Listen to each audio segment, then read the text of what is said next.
right now. There we go. Hello and welcome to Wallybois. I do apologise for that. You could say, Wally. Do you apologise? What I was trying to say is Wally always leaves his biscuits and he always eats all his rice, but he doesn't eat his biscuits for some reason. He does later on when he's desperate. There you go. That might be why. Too many treats. That's what it is. Too many treats. Oh dear. He's getting a bit slower. He is. Anyway, hello everybody. And today what I'm going to do, Gingers, I'm going to strip these old planes down, or I'm going to show you how to strip one of them down anyway. And I'm going to sharpen one up as well. So it's a usable tool again, but I'm going to run through all the nitty gritty of them. So basically, these little devils, that's what they are. My hand planes. Well, there's some of them anyway. I do tend to collect things, I must say. Some of them I've had from a very long time. Some of them I picked up from car boots, like this older compass plane, and it's got a curved sole on this compass plane, and I used to use this quite a lot, and I still do actually, to be fair, not a lot, but I do still use it. And it's an ancient old thing. It's got a beech body, not that kind of beech body, beech as in the timber, hetero I want to say, and a steel base. There's a bit of pitting on the bottom here, but the damp's got to it. Now, like a lot of my tools, I didn't look after them this winter. I really didn't. You see there's a bit of rust there as well. It isn't normally like that. And it's made of beech.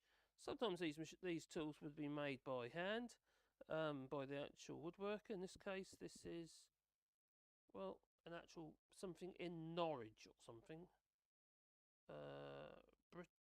Something Smiths in Norwich. And then the original guy who's sewn it, his name's on there. That's what he used to do. He used to stamp their tools. So people didn't just nick them, you see. Well, I got one of these in the end. And this is, sort of thing a wheelwright would use. And this is a compass plane. And what makes this quite special is the sole is flexible. So instead of that being just one radius, and all that can do, this old one could do all sorts of different, radiuses, but it's more precise. Because you've got the sprung steel sole, you could shape it to whatever radius or diameter of circle you're going to do. Now, when I bought this, it was used when I bought it, because they're not very easy to come by. These things aren't. Anyway, it's when I was working on the old boats. We used to use this to do the gunnels, and then I carried on using it to do handrails on staircases. So that's what I would use it for. And the beauty about it is because that's fully adjustable there. You can actually just make it any radius you like. Great tool. Don't make them anymore, no, unfortunately. There's a brand called Cunts that makes a compass plane, but they're not as good as these old records. No, this is an old record. Stanley do one as well, actually. They're alright as well. So this is the record one. Very similar idea to a typical kind of hand plane. Arrangement in here to hold the blade and what have you. You've got a frog and you've got your cap iron and a chip brake and what have you. You can change the skew of your plane iron like so. It does everything that any other plane would do, basic, apart from the sole's flexible. And then I got these I would say these are the ones I use the most. Actually, that's that big in there, the number 7. They do a number 8 actually. There's a number 8 Stanley Bailey.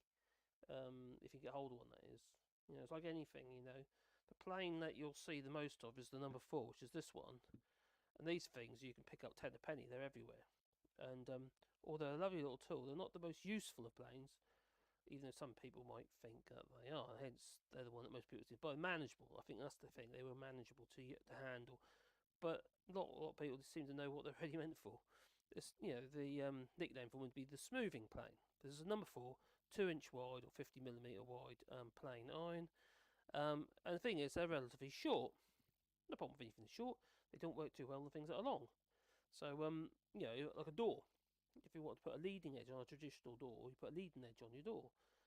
Basically, what you do is you chamfer in the shuts on the door, and because the distance from corner to corner is greater than its width. Otherwise, it would bind. Catch on as you try and close the door. If you want a nice tight fit, that is.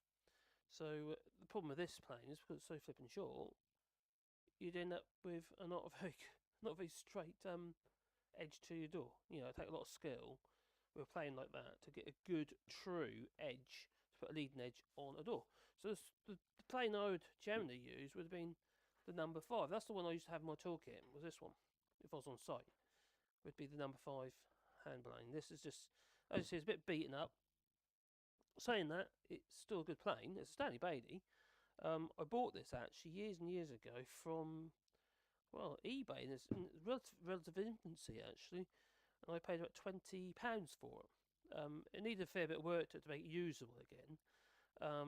Apart from that, all I do is clean the handles up and give them another coat of lacquer and what have you, and and the actual castings are all in good condition. Everything else in good condition. Need new plane iron at the time because that was too worn.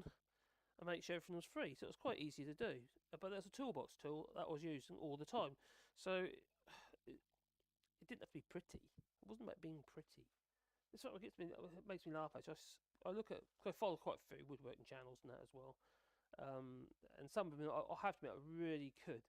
But when you see what they got behind them, like loads of those what they call sustainer boxes, which is tools, and they'll all be stacked up behind them. And basically, yes, the backdrop of Festool. Look how great we are because we've got all this Festool. Basically, they got a sponsorship from Festool property, and they've got all these tools scattered behind them. That's all very well, but do they actually use them? Well, probably not. Probably not at all. Only for the videos, probably. I want a tool to do the job. It's got to work, Otherwise, what's the point?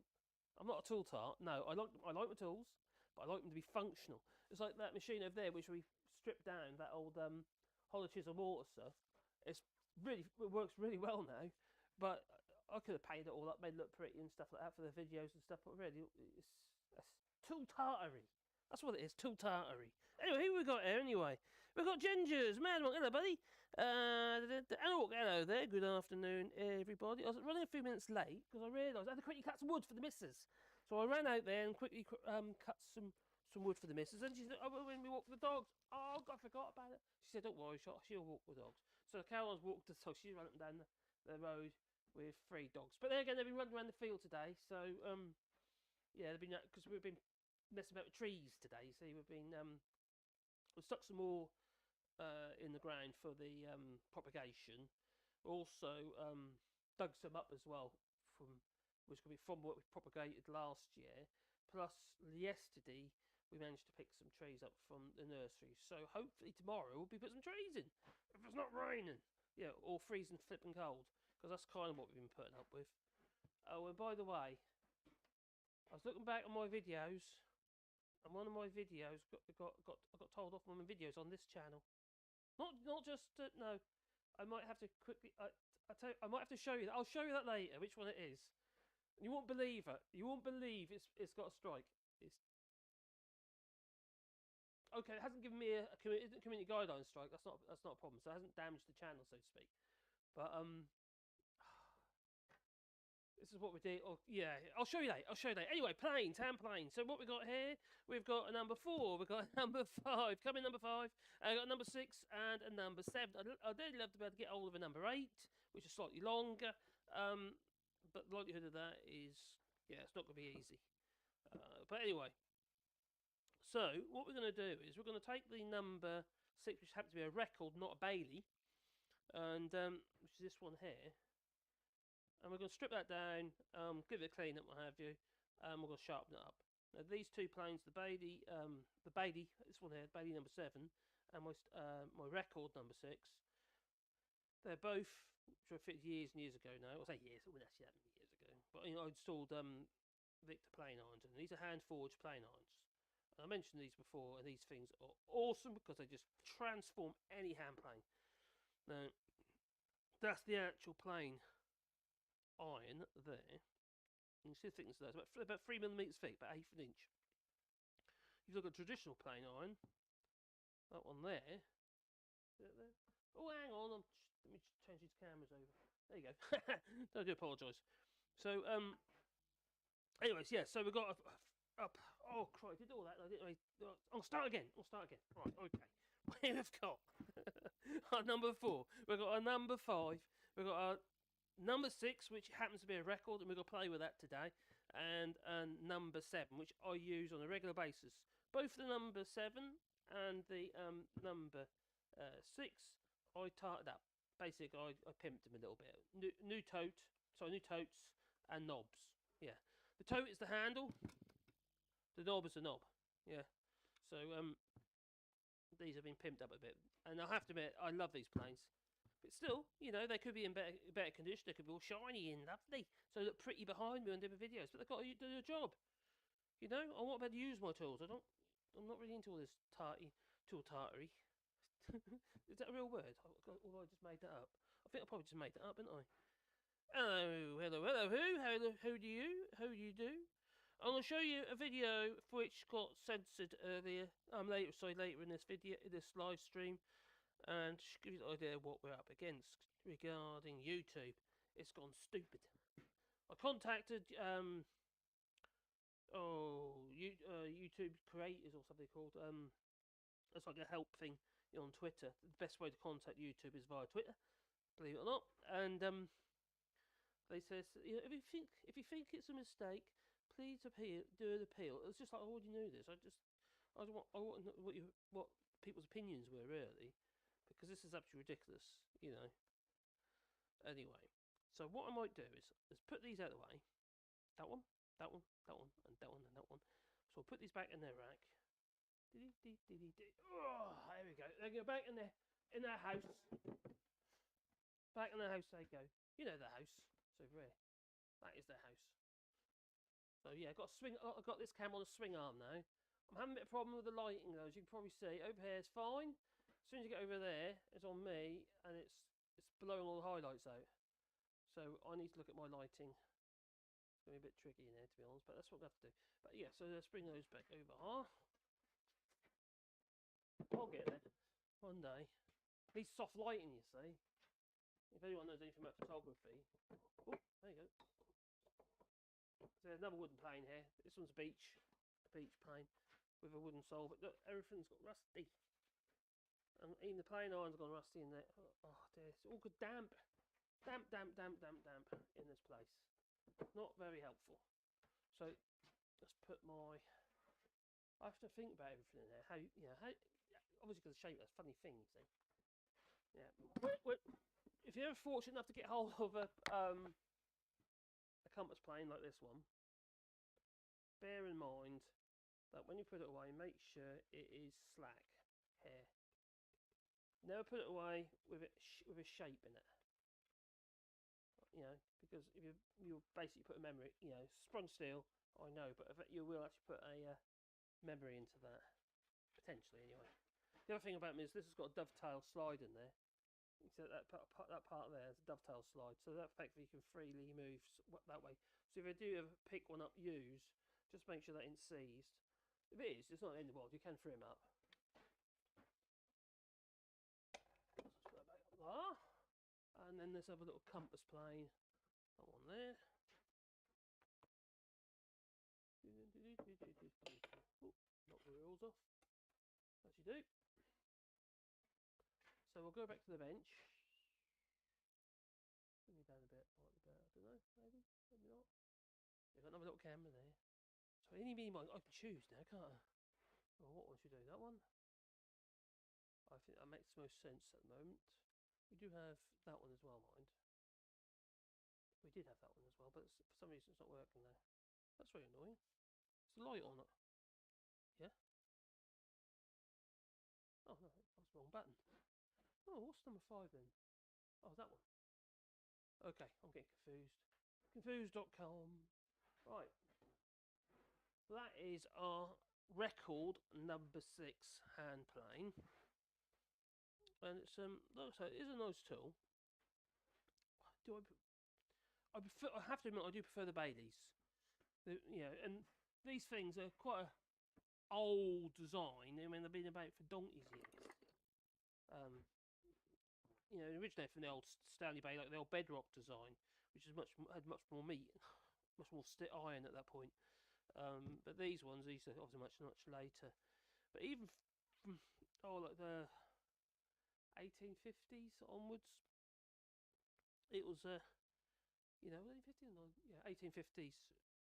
Oh, 19. I did a video about this actually, about history of Stanley Bailey, because Stanley Frederick Bailey.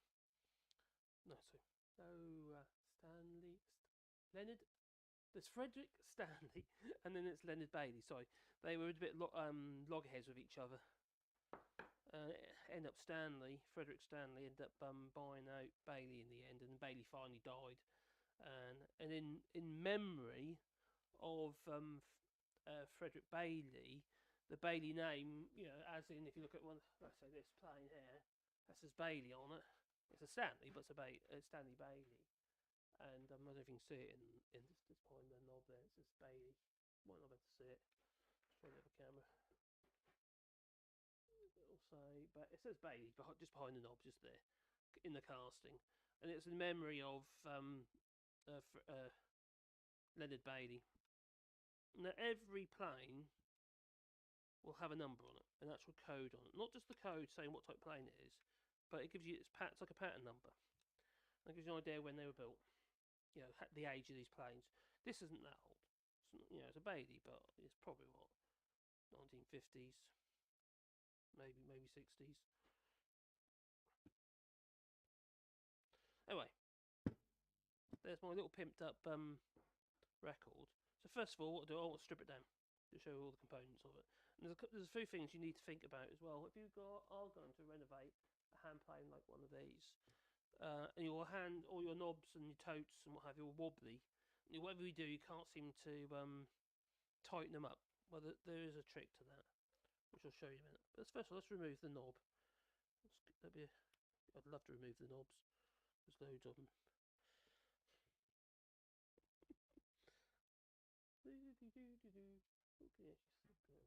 Okay, see, what's more? My silly hands block the camera. See, it builds up around it. Now, if you look on that, can you see? I don't know if you can see that. There's things you've got to watch out for, because these things corrode. And they don't just corrode, they become. They just lose their. On there, it's cross-threaded on the end. That one's that's a bit of a worry. And that should unscrew from that, but it's rigid. And that's full of rust. It's either rust or it's bits of wood out of here. It might not be rust actually. It might just be bits of wood dust. We'll see in a minute. I don't know. Actually, I think it might even be rust. No, that's rust. Not good, is it? Don't want any of that crap in there. So I'll get a little wire brush.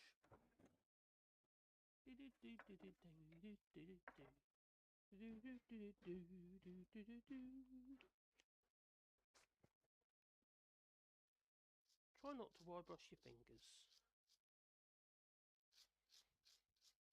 So all these bits and pieces will need cleaning up and a bit of oil on them. I have a pot of oil over there. That's better.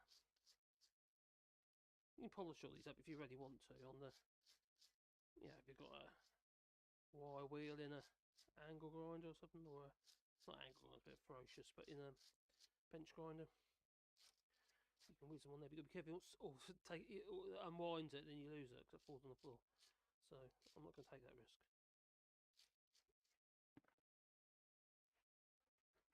And that slot there, someone's been using, what you'd be me, I don't know, the wrong size screwdriver in the slots. Because they're quite big slots, aren't they? But quite thin slots on a plane. See, this screwdriver fits in, okay. But if you've got a too small screwdriver, you end up without chewing it out, which happened to that one. Wally, are you going to pester? He's constantly pestering for treats at the moment. I think I've created a habit. Wally, are you a pain, Wally? Wally, are you a pain? Are you gonna? Okay, try. I can't. That's it. Good boy. Good boy. Got to work for it, fella. What are you doing, life? Huh? Look at me like that. Huh? You're right, boy, because you got muck in your eyes. There you go. Right. So anyway, that's the knob. Not that one then. You can say, stop staring at me, Wally. can't help yourself, can you? Anyway, that's the knob. I want to make sure that's clean in there. I've got my airline over here. Just going to. That's better. Now, if I put you back on the other camera, you might see in there that fills a muck after a while. You see, so you will make sure it's clean in there. And now what I'm going to do is get a pair of pliers. If I can find a pair of pliers. There's a pair around here somewhere. Well, you're kind of in the way, mate. Oh, you need a pair of pliers. And they will do. And that big screwdriver. Hopefully I can release it off its threaded rod. So we can break all the components down properly. Oh, that's tight. Don't know if I ought to break it, but it's very tight.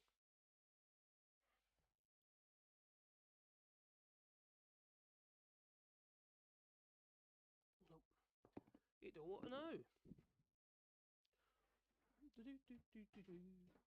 So what I'm going to do is I've got my oil over here. I'm just going to leave it in there and get on with something else. Maybe I can free it up. If I can't, I'll leave it. I won't worry about it. I'll leave it in there like so. I'm going to wax some linseed oil on this. Maybe get a little. Well, you need to get a little sand up. I can't remember if I actually lacquered it or if I used linseed. I think I might have lacquered it.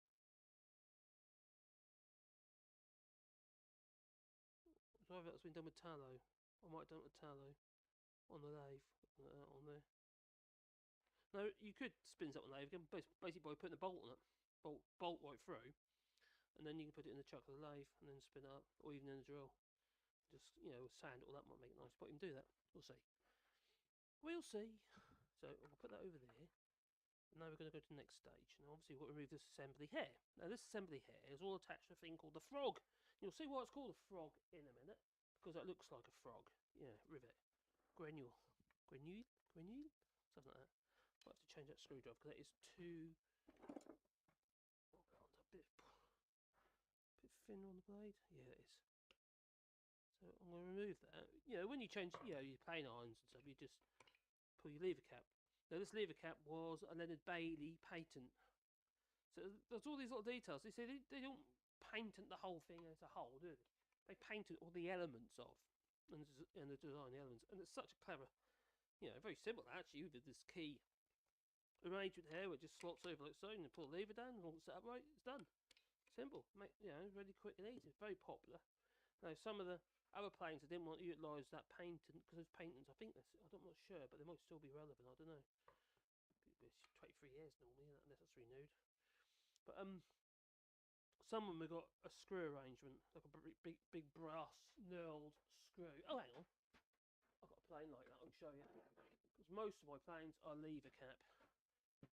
This old rapier here, which I use as a scrubbing plane, which basically it's got a curved blade on it, and that has a screw arrangement instead of the lever. So if you look at that lever, that cap iron, and look at that one, yeah, totally different.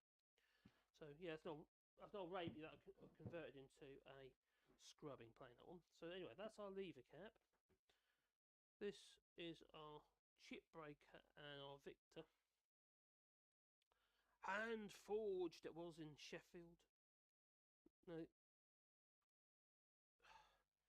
this arrangement you see here, it was actually a two-piece arrangement. It's not just Victor. The actual plane irons are Victor, hand forged. But the actual chip breaker assembly is Clifton. Now Clifton, I don't know if they're still in business or not, because I haven't seen their planes about for a good long while. Anyway, this is a Clifton chip breaker. It's a two-piece chip breaker. Don't go apart. You can get it apart, but I'm not going to. We'll take this part apart. We'll remove the plane iron because we're going to need to sharpen that.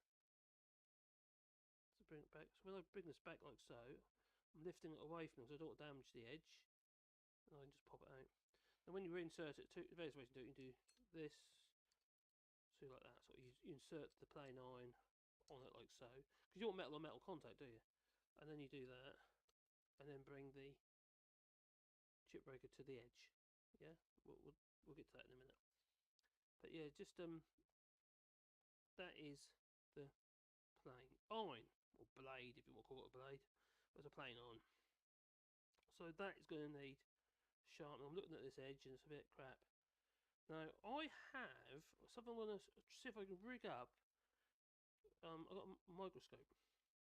It's not a USB microscope. I'm wondering whether or not if I attach a webcam to the iPipe pieces, it's a possibility just so we can actually examine. You can get USB microscopes to be fair, but just so you can examine this edge, because I've done it before on my microscope. Just look at it. Well, it'd be quite good if we can make it so you could see it. I'm looking at that. Is it? Oh God, I think that's got a chip in it. It's hard to tell. The easy way to tell is have something you can just run along it. Not necessarily a fingernail, but that's what I'm going to use. Yeah, there's a chip just there, so I was hoping not to have to use the hoping not to have to regrind the primary bevel. Although looking at it, it's getting to that stage where we need to anyway. We'll use the carriage system to sharpen this over, which is behind me. I'll show you in a moment. But anyway, that's a plain iron, and that's chip breaker. And this is a two-piece chip breaker. You can just about to see there's like a rivet in there, holds the two pieces together. But they're not really removable. Do you know what I mean? That's in there for good. So yeah, this one's by Clifton. I don't know if I can show you on there because it's quite. If you can see it, these are by Clifton. There's another British handplane make, and they do make some Clifton handplanes are lovely, but I haven't checked recently, but I don't know whether or not they're actually still in business. I hope they are, because they're really good tools. And it wouldn't be Brexit, because it's I think they've been out of business for a while. I might be wrong. It's either that, or maybe you can only buy their handplanes directly now. Didn't used to be the case, but they make some lovely tools. But they're expensive, just like the Nilton expensive. Veritas handplanes are expensive. You can probably see in a minute. Stanley aren't really Stanley anymore. There's Stanley Black & Decker, and they're all made in China. The Stanley Sweetheart range, which I might invest in. I say invest in, I might get one. I don't know. Maybe they'll sponsor me. Maybe I'll get sponsored for one. I'm happy to use it for, to get sponsored. But they're not bad tools. But they're not really Stanley. Stanley in name only, if you know what I mean. Does that bring back memories? Stanley in name. So that's Stanley. How do you do that? Stino? What do you want to go in now? So you can't see on it. It's Clifton. It says Clifton, Sheffield, made in England. Anyway, that's a chip breaker. So that's a chip break component. We'll clean all those up as well. I'm just gonna let my dog out. He wants to go. For some reason, he wants to go back in the house. Did you want to go back in the house, boy?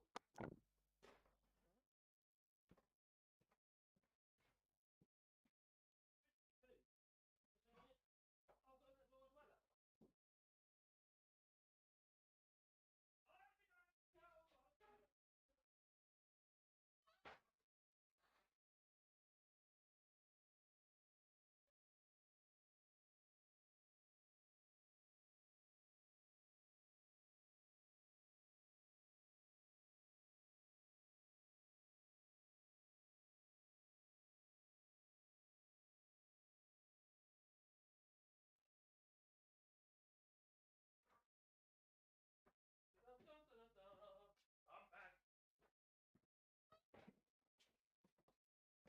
Right. Hello, Vicar. And Duke Vengeance. They have gone so far to the right, they think that Richie Snake is a socialist.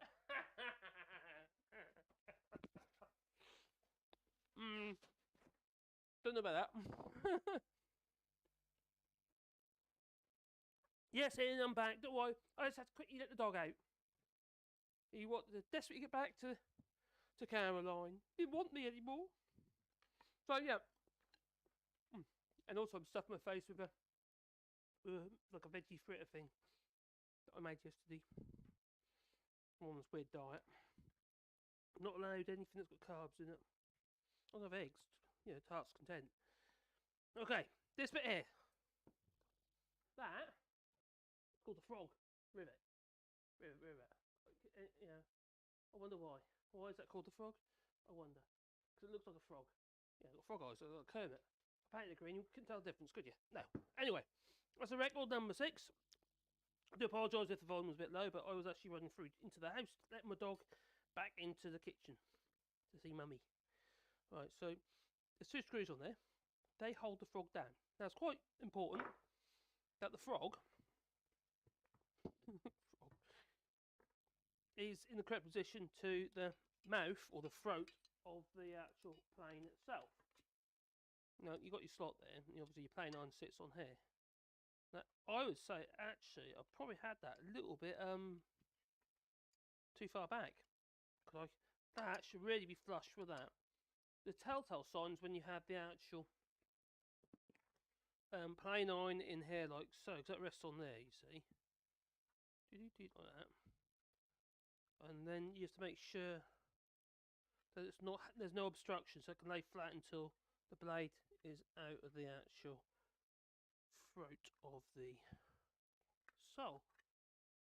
So so I would say I actually had that adjusted wrong.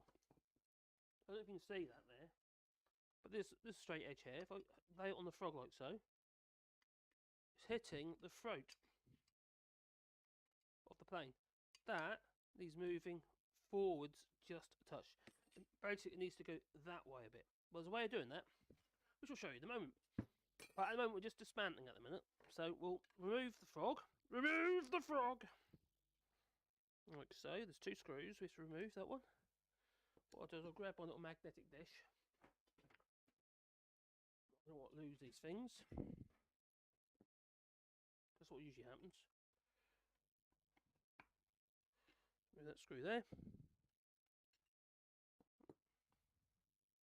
Gives you an opportunity to clean everything as well, because obviously, you know, I work in a dusty environment, as you probably have noticed. So first of all, I'll just clean off these things, try not to blow dust into the camera.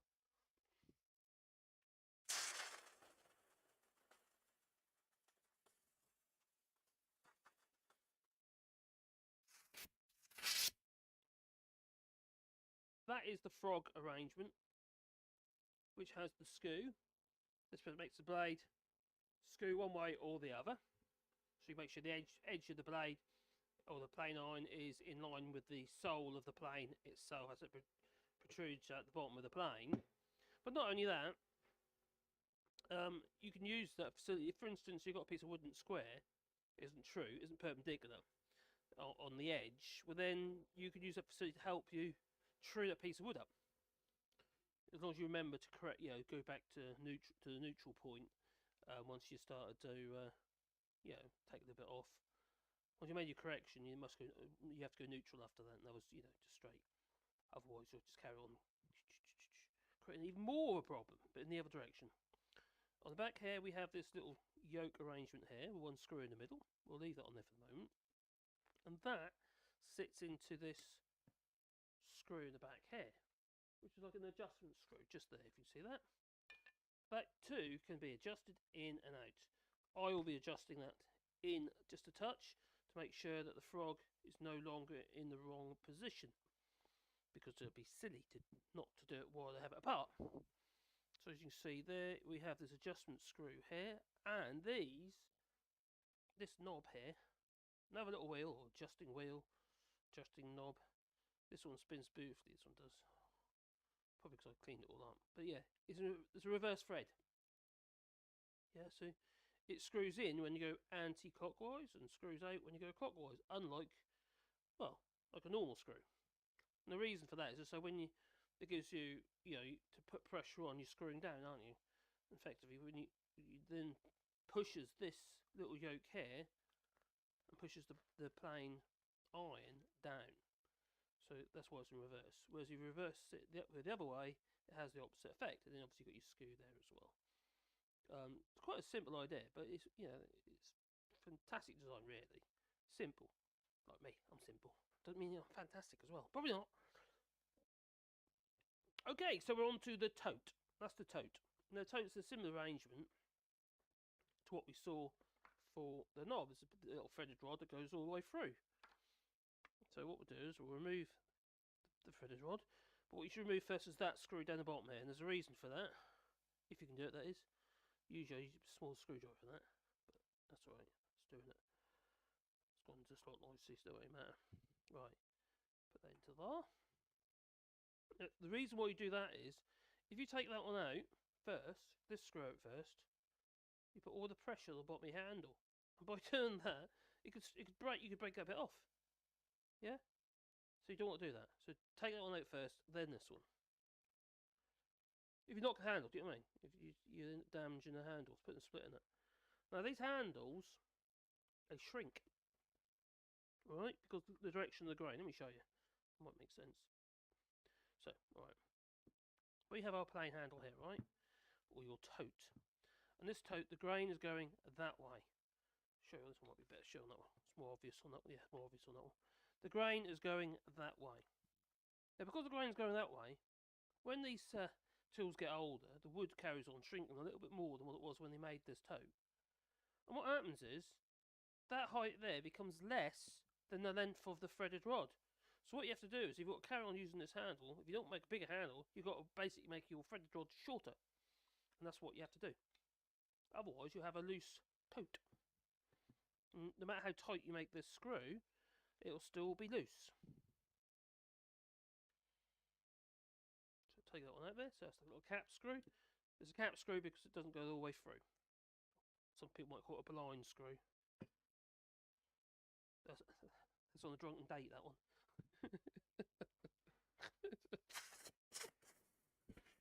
Sorry. Don't know why I said that, but I did. Too late. She's off to lunch, says Gingers. Hi, darling. Take care. Don't cut yourself. Try not to.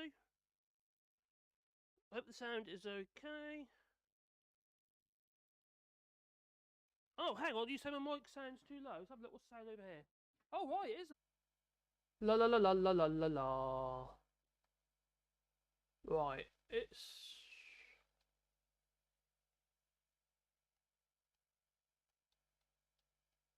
says we're streaming.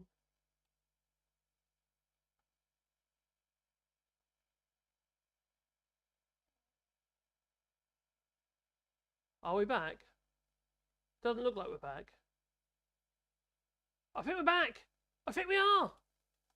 Oh, okay. I think we're back. Ding, ding, ding, ding. Oh dear, it broke. It broke. I don't know why it broke. Oh, you know we're supposed to get this new internet. Well, it's supposed to come about 2 weeks ago, and then they had the problem with the tree. They decided that they needed a cherry picker. So we're back. We are back, aren't we? Yes, he's back, and it sounds better. Oh, good. I've turned the volume up as well, so for some reason the volume was off. It was low. So anyway, yeah. So that is the little adjuster screw that fits into there. That moves this backwards and forwards. The frog. So you get the frog in the correct position. So that's the little adjuster screw. So what I'm going to do is I'm going to go whack that in a little bit of oil over there, so it can be soaking in there. I might splash some oil over this as well. Now, these little yokes, so this is a cast one, they're much better quality on the older planes. The newer ones have like a pressed steel arrangement, like 2 pieces of steel. So I'm just going to remove this adjuster knob, spinny wheel thing. I'm not sure what the actual name for that is. I'm going to take it off completely so we can clean the threads. Right, that's got a rivet going all the way through there. You could probably punch that out, but I'm not going to. There's no point. I don't end up breaking something on a plane that I use quite a bit. You see the grime that builds up behind them. You think that when you use them, oh, not too bad. It's quite clean. You think it's not. Absolutely filthy. It gets into all the nooks and crannies. You see.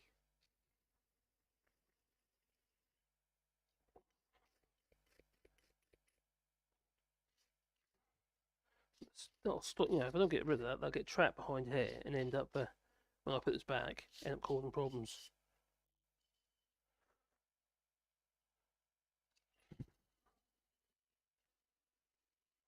Okay. Right, so we're going to use a bit of oil in there. Give it a bit of scrub up with some oil. Not oil! Oh no! Stop oil protesters! I'll be here in a minute. They'll be knocking on my door. They will.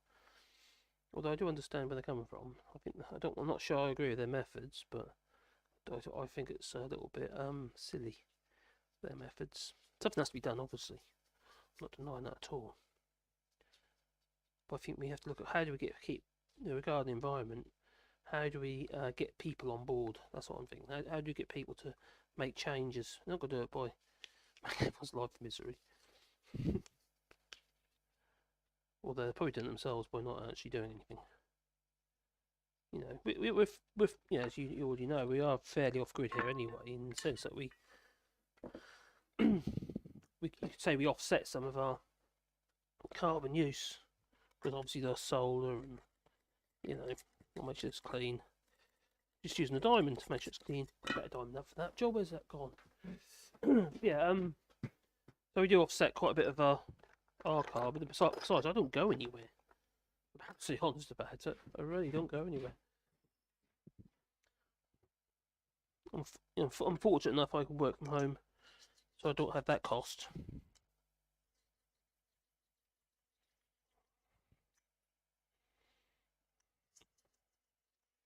Get rid of any build up of mucky stuff. Blowing the cobwebs off, so to speak.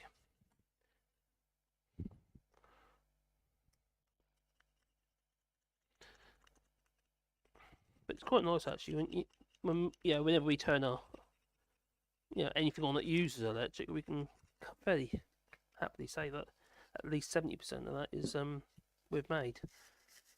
Yeah, the electric wise. With the solar. We used to have never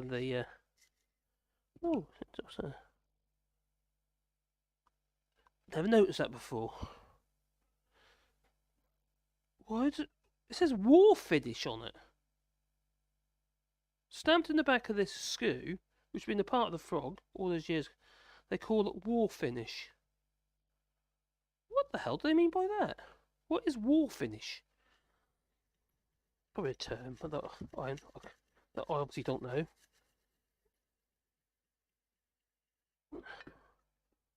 Right. Either Caroline. No, she's now going. So the volume is okay now, I hope. What was on my phone? Yeah,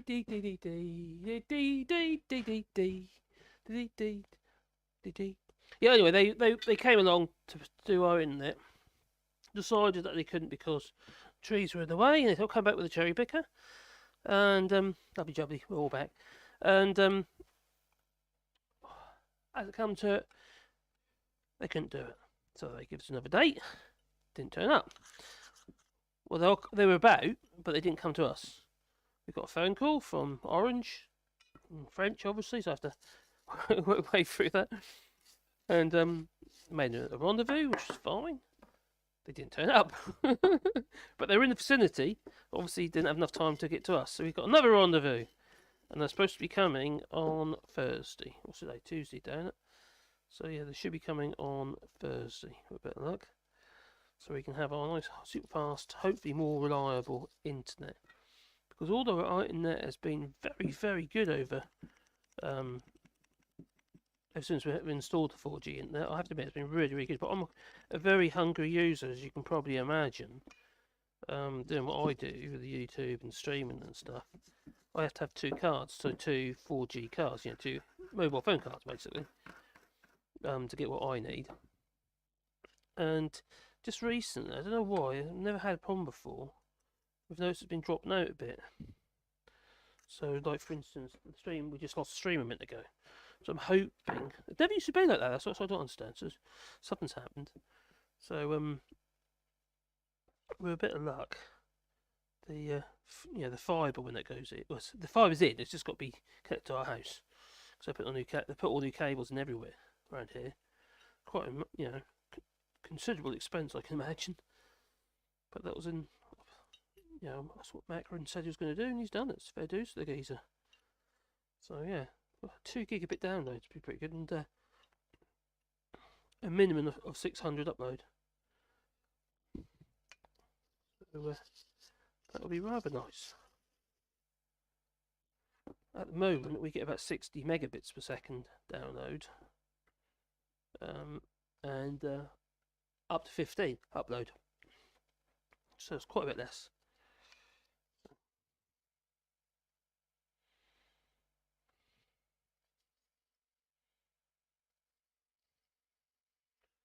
Nooks and crannies. Right, so that's the frog. So now we're just going to get onto that, the sole, which is the bed of this plane. As you can see, that's the sole. Right, so what we've got, parts of the plane: shoulders, sole, heel, toe, as in toe and heel. So let me get mucky stuff out of there.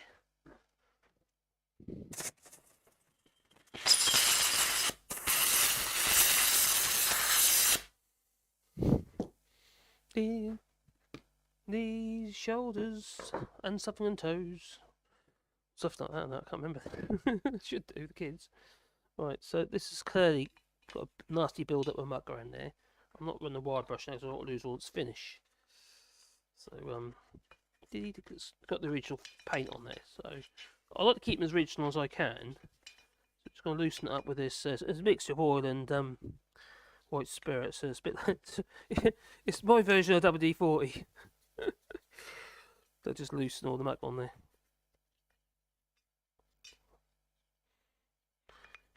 Whatever you do, don't use acid because you'll just corrode everything. I made that mistake before. It was never the same. Right. Now I've got a bit of wire wool up here. I'm just going to grab a bit of wire wool. Oh, I'm up. You know where I am? I'm standing on near the table saw. I'm just getting a bit of wire wool, double O grade wire wool, nice and fine. So you wire wool and wax. That's what you use that stuff for. I'm just going to use just as a fine abrasive. I'll leave all bits of metal behind as well, won't it? But we'll get rid of that with the airline. Made in England. That's when we used to make stuff. Oh, they were the days. Thank God we stopped making flipping cars. Not the more recent cars, not the recent, but like the British Lane. The Morris Satal. I had one of them. It was like a dark brown metallic. Oh my God, it was like a turd. Oh, that thing was awful. It went alright, I suppose, but oh, what a horrible car. I was not proud to own that one. No, I did like my Triumphs. I had Triumph Dolomite. That was a good car. Build it with nasty stuff in there, get there and that. I used to love my old Dolomite, the old green one with the... Ooh, what was that? That was... I can't remember what size engine was that on that? I can't remember if it was a 1600 or something like that. But anyway, it had a wooden dashboard and stuff on it. It's probably Vitesse or something, I don't know. Years ago. And when I... oh God, when I finally... Well, what happened was, my dad, he had a camper made from an old Sherpa. The old Sherpa camper. It used to rust like crazy, they did. Anyway, they had a lovely conversion in it, I must say. There was a really nice conversion. And, never registered, obviously. It was just, it was just a van, just private light goods. Sherpa. But it was a minibus, you see. He started off as a minibus and Dad made it into a camper. We fair to me, we used to go everywhere in that thing. Brilliant. I love the time with it. Good fun. And the but is, it used to rust like crazy. Anyway, eventually my dad said, well, I'm not doing anything with it. It just sat there outside his boatyard for years. And yeah, so Dad, he said, son, if you want it, you can have it. So, okay. I don't remember what happened. That was seized. So anyway, I went down there. Took the petrol, whole 2 litre petrol. Took the spark plugs out and what have you, and whacked a bit of diesel into each of the spark plug holes and left it. Went back the next day. Anyway, I got started, drove it home. I'm not sure if my dad was that happy, but I think he was happy actually. He's happy that one thing I got out of his way. Another thing, he was never going to get around to it, and he had another car at that point. He bought him. Oh my god, my dad was a Brexiter. All right, he's really boy British. Oh, he bought a flipping Montego. What was that thing? It was a Countryman one. The estate. And I think he used to go constantly going on. That was a flipping fuel pump. Can't remember any fuel pumps. He bought that from Sallow's Garage when it was there. I don't know if it's even there anymore. No, I don't think it is. I think they're built on it. Yeah, so, God, that thing. That was an awful car. That's probably the newest car he ever bought. It was a heap.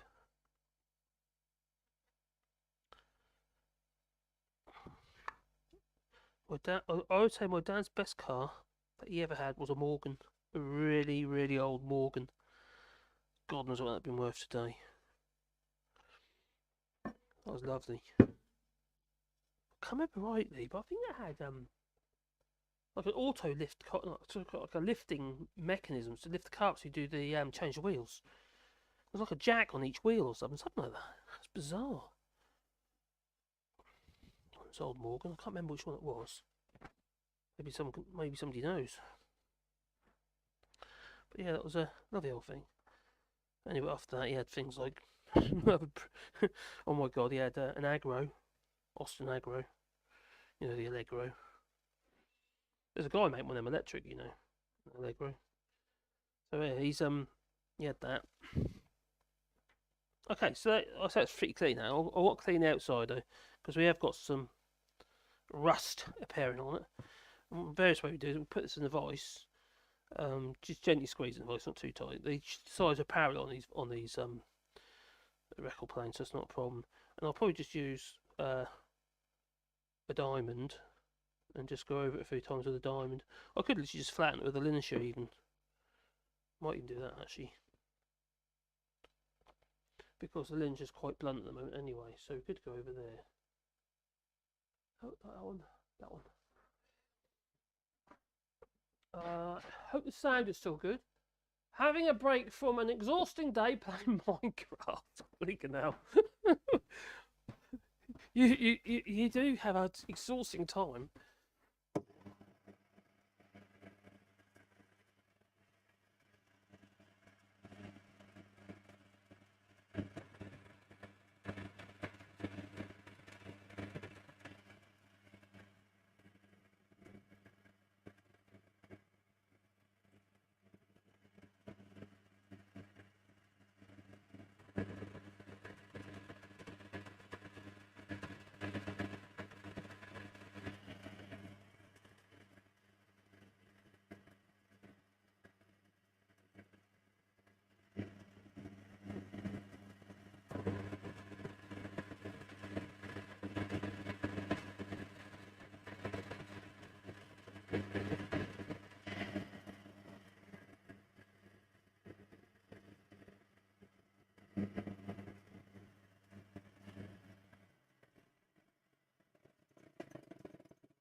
I don't know if you notice where I put it onto the linen shear. I have one side as linen shear I use for wood. I don't know if you can see that there.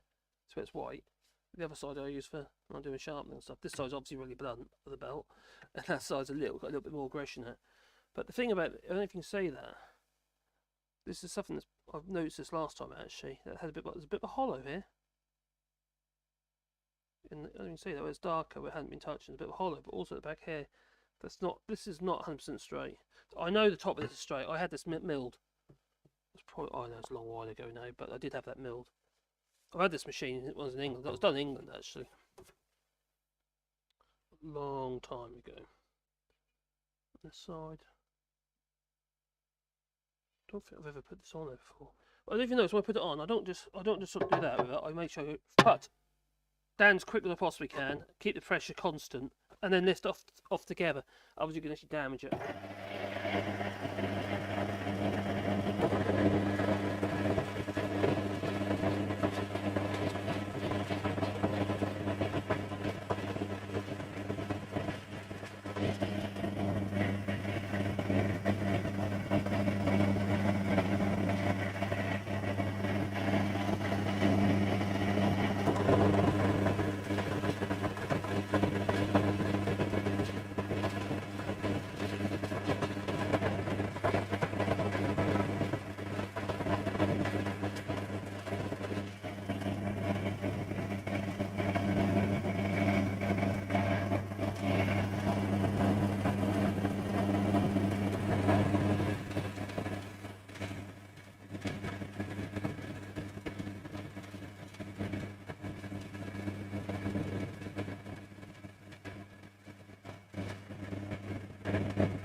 Not going mad. I just want to clean off the rust. Just that's enough. That's enough. You see there, it's definitely low that side, and here as well. It's a bit on the low side here. Back to the other camera. I don't like to do that too much because no matter how well you think you're holding it, you can end up. Oh, that one. Oh, back onto that one. Okay, so it's definitely clean, but it's low there. Let's get straight edge. Just have a look. See how low that is. The bottom should be perfect. Well, it is. I did go on. I don't see. No, that's right. It's the same all over. That's good. Should be because when I refurbished them, they were milled. Put on the same machine I used to skim ahead on the car. What am I looking for? I've got a looking for now. Oh, straight edge. Just it. And I did have one here. Now I can't see it because it's on my bench already. That'll do.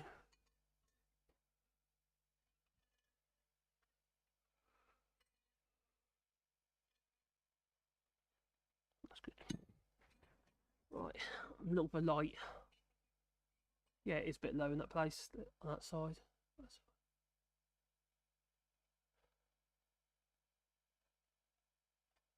There's a little hollow that's there on both sides.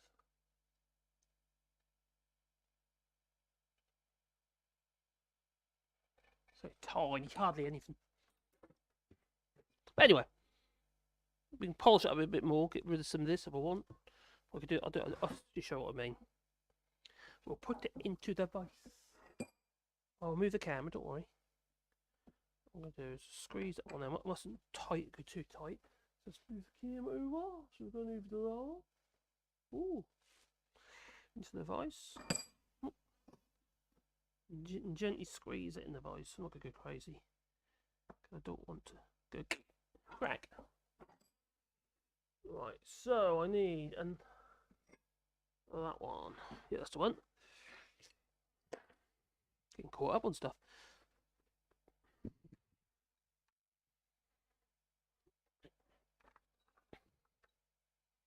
I'm using diamond because it's quicker. Might have to be a bit tight.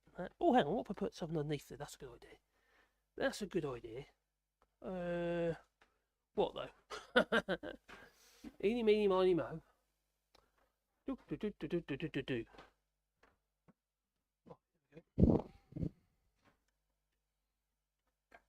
Cool. If you think of the original variation of that, I think we talked about the other day actually on eeny, meeny, miny, mo.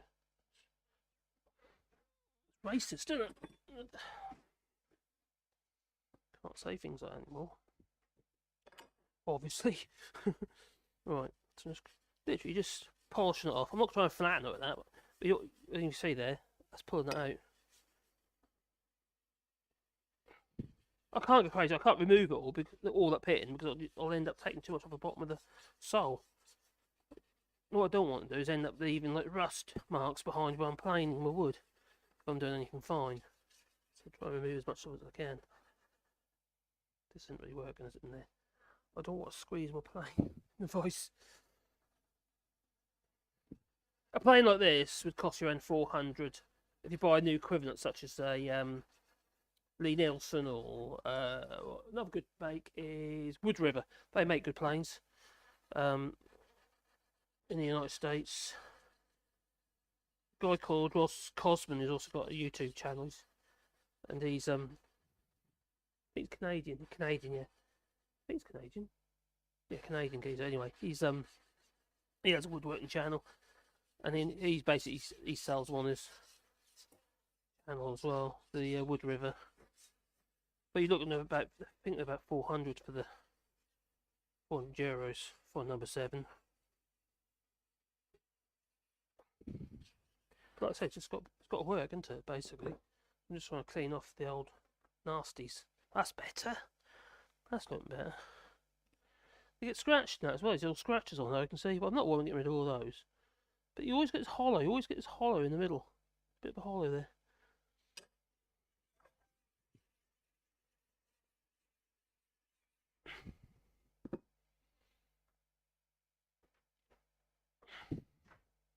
Oh, my other channel should be live tomorrow. Wednesday it should be. I should be back on track, but I'm going to have to be careful. Can't say stuff. Oh, while I'm thinking about it, because I nearly forgot. I'll tell you what, let me just...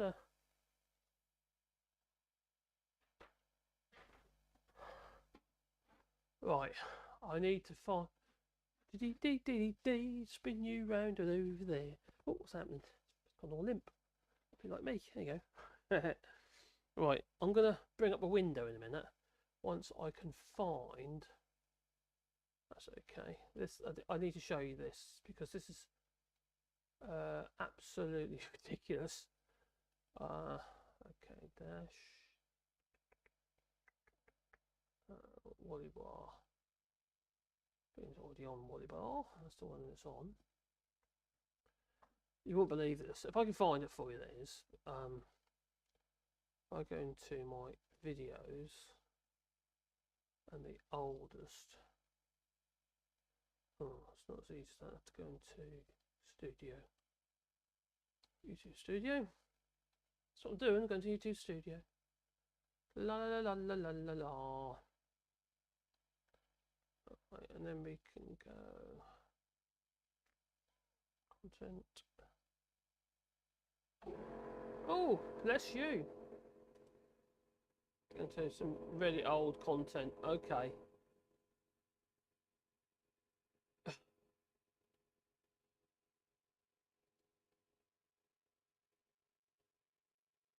You're not going to believe this when I show you. You really are. I'm not going to believe this. I'll tell you so. This is before they were giving out loads of strikes and stuff the other day. But I've got... Oh, yeah. Stop a second. Bear with me. Bear with me. Alright. That's it. Alright, I am going to show you this window. Oh, let's bring it over. You see that there? Alright. This little video here.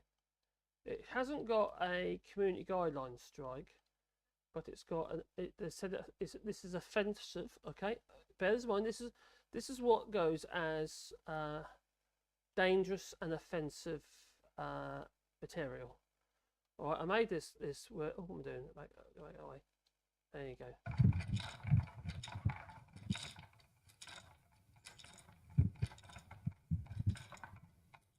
There's something seriously wrong.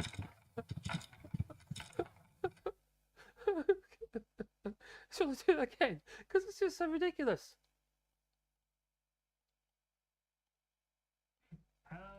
Oh, there you go. Oh, God. What yeah, stop that. Yeah. How ridiculous was that?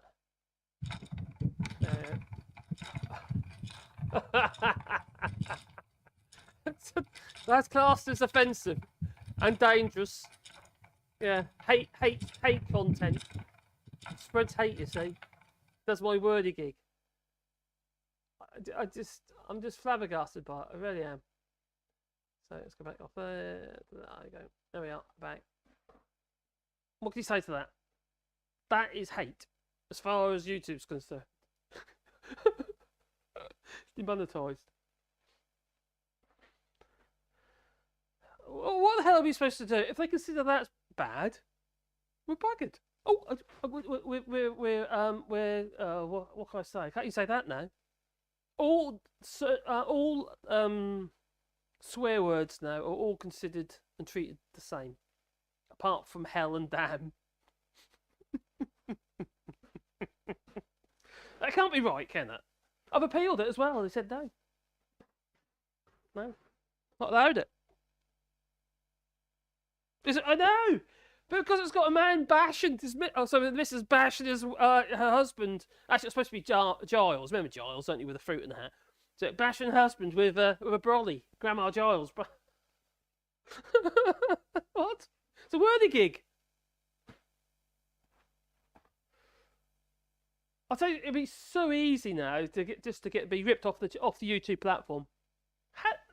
I appealed it, and they said no. What can I say? What can I do? I don't know. I really don't know, to be honest. Absolute madman, mad monk. Uh, no, not yet. Tomorrow, I think it might be tonight, sometime tonight. But if not, it'll be tomorrow. I was gonna go live on there, Mad Monk. I want to go through what actually happened and go through the YouTube policies because I've obviously recently been doing a hell of a lot of research on it because I just can't believe how mad it is. They can even do chargebacks now. If you get like, let's say for instance you had a successful video and earn, I don't know, a couple £100 or something stupid, or maybe more on one video. Because that's how it goes. You get one video that does really, really well, then you get all the other videos do really, really badly, and the kind of one compensates the other. So it seems to be how it works out.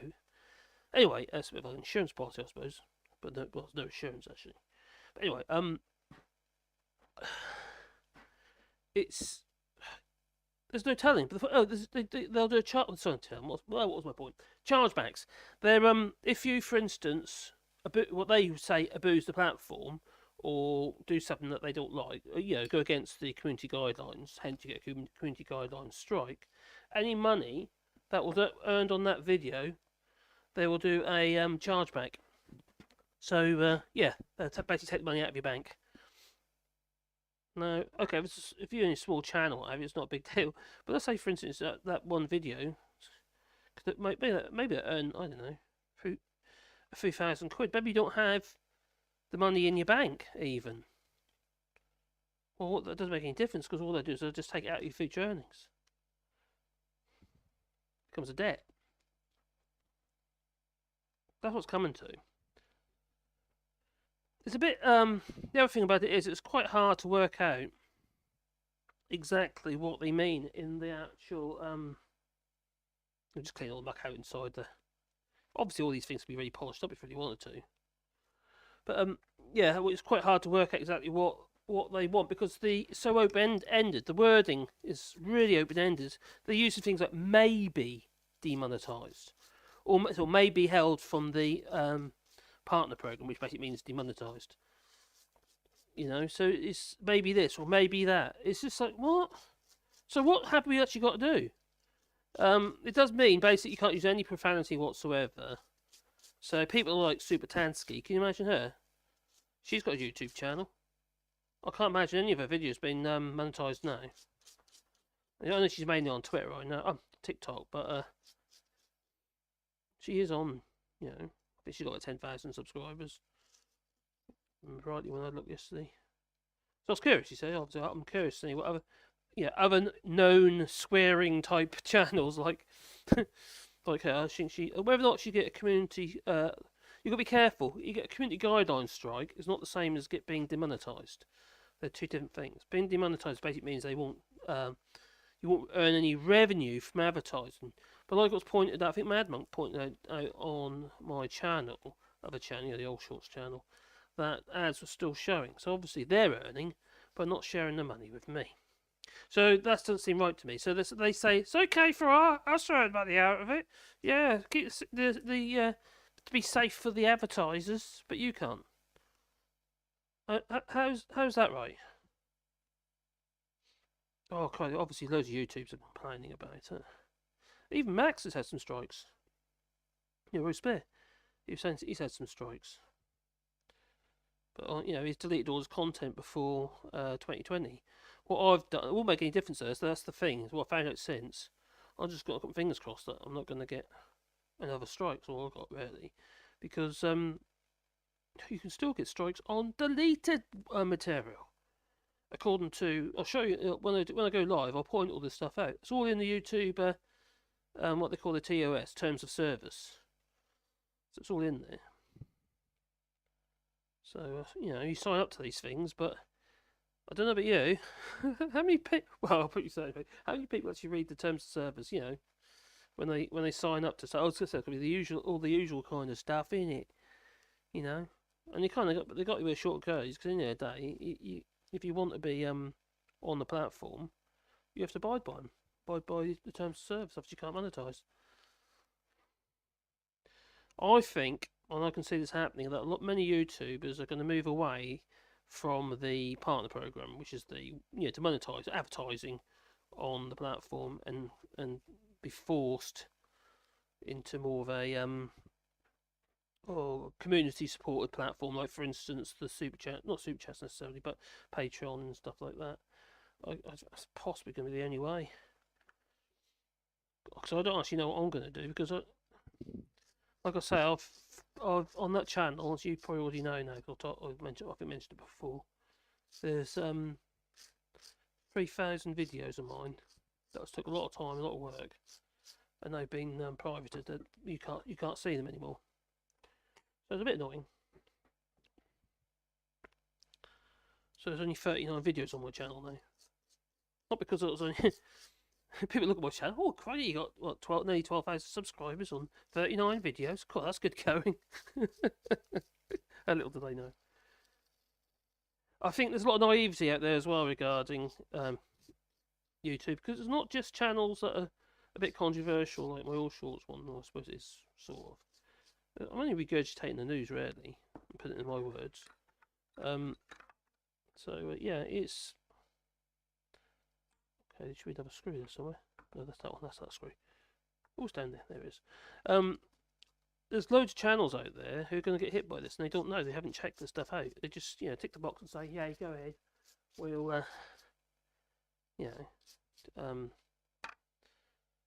just tick whatever. We'll just agree to whatever you put in front of us because we don't have no choice anyway." That's pretty much what it is, isn't it? We don't have a choice. If you want to carry on using the platform, there isn't many options out there. You've got Vimeo and stuff like that. But the Vimeo is not free, you see. So unless you can guarantee you're going to make money out of it, out of the channel, you're kind of, it's tough really, because there isn't many options out there. And plus, YouTube has the audience. You guys don't get away from it. It has the biggest audience. Alright, so do I bother about cleaning these handle totes up? Bit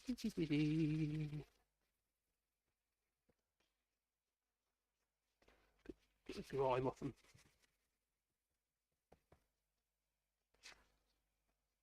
I don't know why. It looks like I put lac on. I think I might have put shellac on these actually. Not actually. Feels like shellac.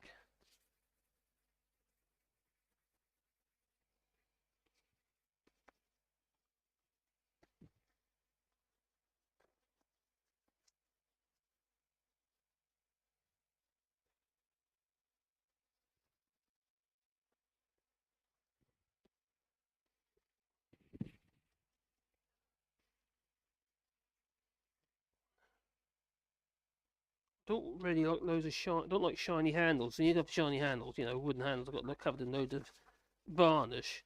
Well, then what you got? You might have plastic handles, because most finishes have a certain amount of plastic in them, don't they? Or shellac, or I hate water-based finishes. I shouldn't do, but I do. I haven't come across a decent water-based varnish yet. I don't think there's such a thing. That's better. Feels nicer. Just clean the grime off, really. I'd prefer these handles not to have any finish on them. Maybe just a bit of oil. I think I put shellac on them, looking at it. On these totes and stuff. Or tallow. This might have been tallow because it's done on a lathe. Tallow's like, it's got from sheep, basically. And it's a hard like a hard wax. So you can use that, literally put it directly onto your piece. It's spinning around on the lathe. And you can build up a finish that way. A lot of these old finishes, old stuff that we used to get, you can't get it anymore. Well, I ain't better find it. They used to replace in Norwich. They used to do traditional finishes. Literally just like all the oils and stuff like that. Huge variety they had. Great place. And glues, like pearl glues and stuff like that. Yeah, animal glues. I wonder if we make some politician glues. That'd be quite good, wouldn't it? Yeah. That'll work. Like how you'd make fish glues. Do the same with politicians. That'll work. Alright, are we still not? Yeah, I better make sure that I'm still streaming because I've got that up there. Yep, we're still there. Oh, my little lens hood. Let's get that out of the way. There you go. Just getting rid of the lumpy bits. Not going to worry about refinishing. That's silly. Oh, let's go. Is it clean? Do, do, do, do, do.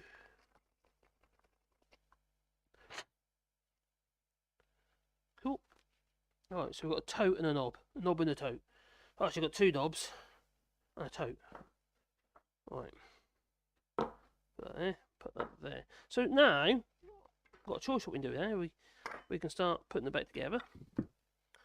But what I'll do though, I'll start putting them back together. I'm going to put this frog in the right place. That's what we'll do. Now, before we can do that, I need to make sure I've got this screw here, this adjusting screw. It needs to be put back into its little hole, back into its house. Make sure we are. Okay,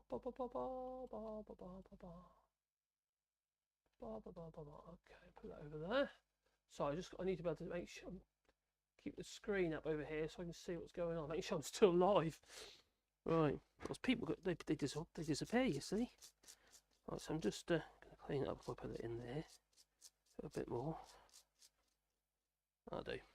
So I'm going to whack that back in there with the, everything has got plenty of oil. Obviously, you've got to be careful. Obviously, we get to using these things because you don't want oil all over your workpieces, do you? Because they make a nasty mess. Right, let's grab a screwdriver. Screw it in to somewhere near where it was before. I'm going to screw it, actually no, I'm going to screw it as far as it goes, which is there. Doesn't go all the way in. And the reason why I want to do that is because go past where it was before, make sure it will go, not actually. Right. I've got two screws got to hold down, but I'm not going to tighten them right up. What I'm going to do is just they're going to be loose. So this one here, on the front of the. So you've got two screws for hold the frog down into place, but they have got adjustment. So we're going to use that. So it's washer. That's not the right washer, is it? Or is it the right washer? What's this? Oh yes, it is. That will go back into there. Should wear latex gloves already, shouldn't I? Stupid, because I've got a box full of in the other barn next door. Yeah, well, basically you treat it as a garage. Oh, we managed to get the ride on mower, put that's away in the garage at the moment. We lived outside for most of the winter, like an idiot. I say ride on, it's like a Ferris. It's like a zero-turn machine. Okay, well that's just hold it just like so. Now, remember me saying earlier that about the alignment here?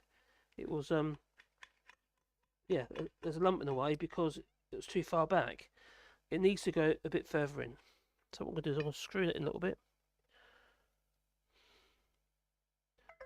So basically it's pushing the frog towards the throat of the plane. So what I'll do is I'll grab my straight edge again and make sure it rides over without it. You want to feel it, otherwise you can't feel it. Well, then you're going to be past it. So you'll be past the slot which you don't want. So you want to make sure it's lined up nicely on both sides.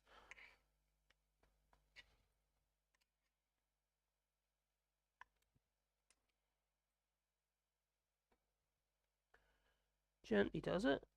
If you don't get this bit right, you'll never set the plane up because it'll never work properly. Because what happens every time you tighten the plane iron down, it's trying to bend the plane iron, and then you'll alter the angle of the actual blade itself. You won't on these cast ones though, these hand forged ones, so hand forged plane irons. You're not going to bend them, to be fair. They just won't sit straight, and it'll be well, constantly loose, moving about. So if they're in the wrong place, but that's fine now. So I'll tighten that one down. Tighten that down. Never try over tight because into cast. Just rip the threads off. Just enough just to hold it. I don't know what torque settings are for that. That's good. That's good. All the things there, make sure I'm happy with that. Yeah, that's good. Lovely. Oh, so lovely. Alright, so we now have the frog back in place. And what we'll do is we'll sharpen the plane up with the last thing we do. So we need to return our knob and our tote. Now, I don't remember me saying earlier that you don't want to put that screw in first, because you put that screw in first, you potentially are going to have that problem where, well, snapping up, that could break across here. Across here could break. So what you do is you do the threaded part first. And to do the threaded part first, wherever I put it, so I'm going to make sure it's nice, not plenty of oil in it. Remember, I think I actually replaced this. If I remember rightly. So you have to screw that into the cast. So you've got to be careful, because you need it all the way down. But you mustn't over tighten it. That's it, that's all the way down. Like I said, it's been put in with some oil. Oh, I do like me oil. Right, and now we're going to replace the tote. Just spin it around into place. And I can't remember if it had a washer on there before. If it didn't, I might actually put a washer on it, so it spreads the load. Unless there's a washer around it there, but I think I'd prefer stainless steel washer on there. Oh, you know what I forgot to do? I forgot to put the adjuster back on. But luckily you can still get to it, so that's going to go on there like so. I could remove the handle, but I don't know if I'll be bothered. I'm lazy like that, but I'll do it before I screw the handle down, just in case I can't get it on. I think it's going on. That's alright, and we've got to get that into there. I don't know if you can see that. This little yoke here, yeah, like a little wishbone. You've got to screw that in, and once you get into place, far enough in, go anti-clockwise thread, remember that. So screwing that and screwing that. I was a lot freeing, that feels a lot better now, since it's been doused in oil. Now that should drop into there nicely now. There you go, all the way back. This is a lovely plane, these are. Excellent, excellent tool. So, okay, we've got our handle on there. Tote, not handle, it's a tote. We only do silly names here. Right, so I'm going to find, hopefully, a washer. I think that will have a washer on it. There we go, got some stainless steel washers.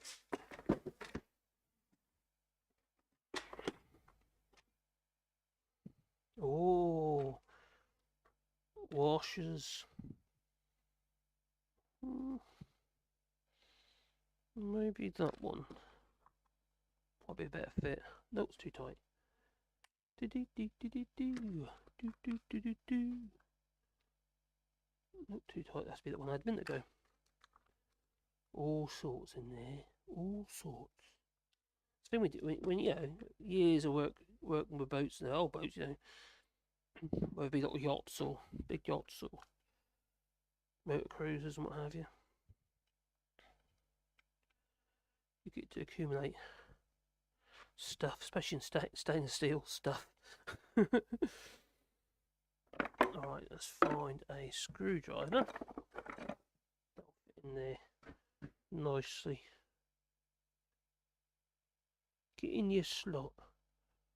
Oh, gently does it. Deeper. Right. Oh, that one. There we go. Down you go. I've got to be careful, I don't damage the screw thread. Yeah. Like, okay, because everything's stopped, that's not like a nut where the screw will go right through. It'll be blind, so it's going to stop against something. So you'll be careful, you go too far and you end up damaging your screw thread. That feels good. Now we've got the little brass portion that goes on top of there. Now, if for instance, when we mentioned this before, what you have to do is, if for instance this is shrunk too far, I've either got to find some washers that'll fit in there. So when you put that on, it tightens against the thread. Otherwise, if that's shrunk too far, you'll tighten it up. It'll be screwed up on the thread, but it won't be tightening the wood down. It will tighten up against the timber of the tote. So you have to bear that in mind. Have I got a thin washer I can put in there? Actually, I don't know if there's a washer in there already. Actually, there is. I'll leave it as it is, and I don't need a washer in there. I've already bedded one in there. So we're going to put a little brass screw in there. Also, I'm going to actually allow the oil to get in there. Because if you remember, it was rusting around the screw. So I don't want that. Or was it the other bit? I think it was the other bit actually. Right, screw that down. And the handle, the tote, should not twist. If it is, your threaded rod's going to be too loose. That one there, the bottom there needs to be tightened though.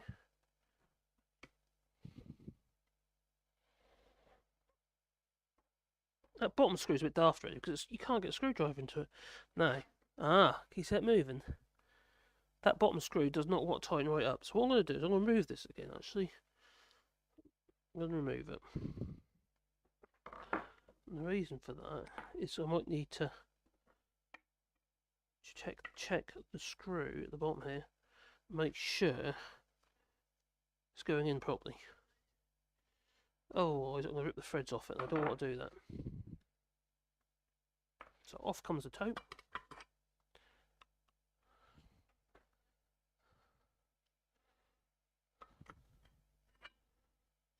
So we'll just check the screws going all the way in. It's got, I don't know if you see that on there, it's a bit polished off on the ends, like the thread is starting to get cross. Oh, maybe it's got cross threaded at one point. So I'm just going to make sure it goes all the way in. Use the other screwdriver.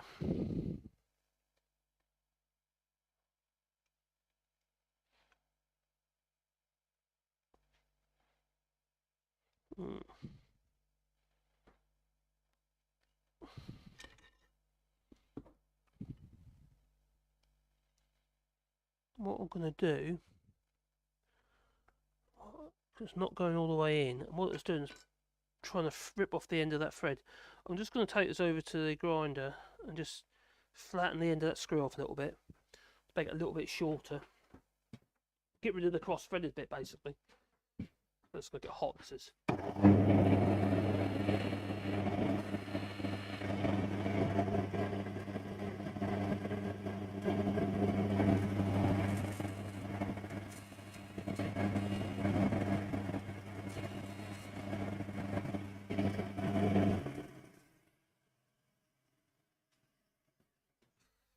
You know, grinding screws, I know you couldn't see me doing that, but without a pair of pliers to hold it with, it's a bit silly really, they get hot, you know. Luckily I had water nearby, so I get dunking it in the water. So hopefully that'll go down a bit further. That's better. That's better.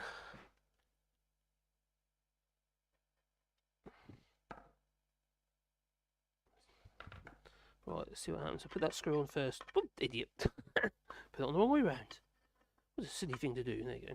On there like so. Let's grab this screw again. Hopefully we can make it bite a bit better than it did before. So the fact you can't actually get to the screw very well is a bit stupid, isn't it? You know, you can't get into the slot properly.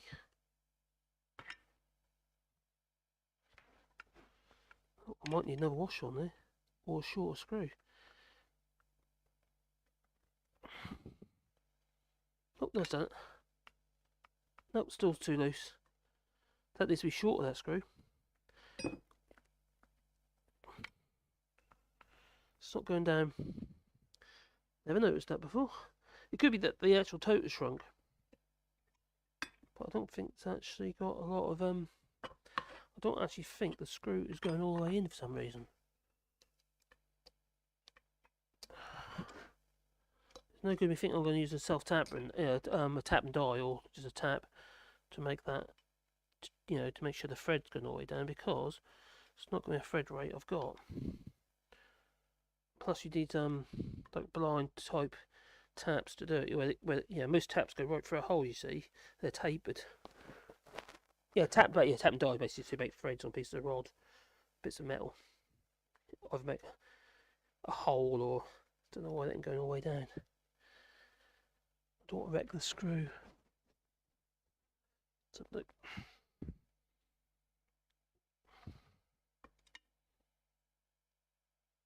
That's all I was going to do is keep damaging the screw. Right, I'll have to take a bit more off it. That's problematic. I never noticed that before. Okay, I'm just going to take a bit more off quickly.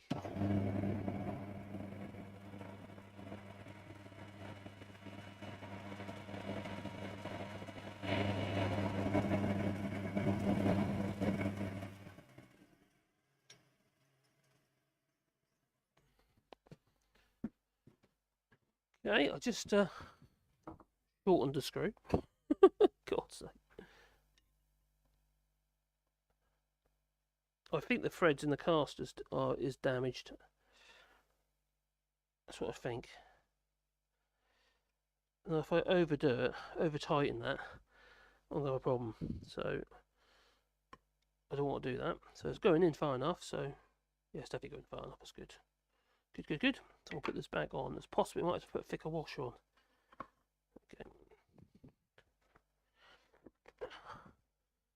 There's too much slack on ha.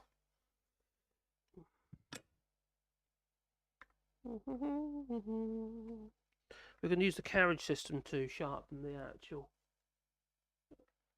plane irons.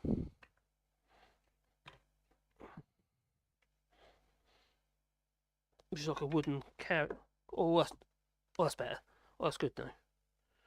But it's literally at the end of its travel, so that's fine. I shall put that back in there.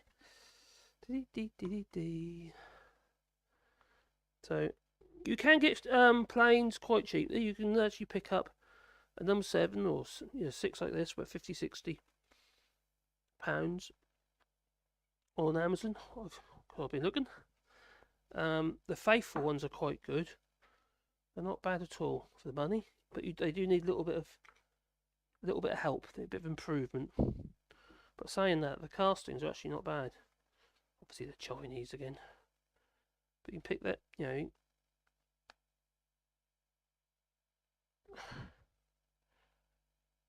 It's not coming off. It's got to stay on then, because it was before. So I'm going to keep it that way. That too. I haven't got a washer in there, so I can find a washer that fits. Don't know if I should actually, because only if you see that on the end of that thread, that's damaged, that thread. So I don't want to stress it any more than it already is. Roll screwdriver.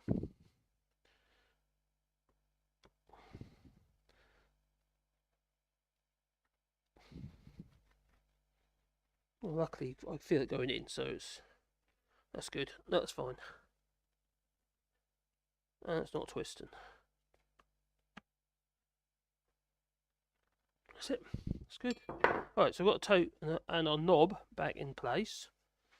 And now it's time to do these plane irons. We've got a chip breaker.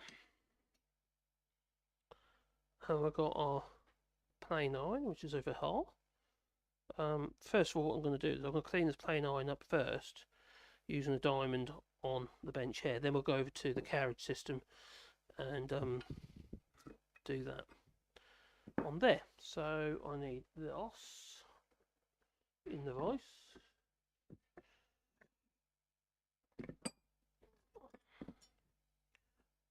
I just want to clean up the plane iron so it's flat in the back for a start. Clean up any corrosion on there. Like it's not bad with tilt artery. Want it to work. And your back of your plane iron has to be flat for it to work.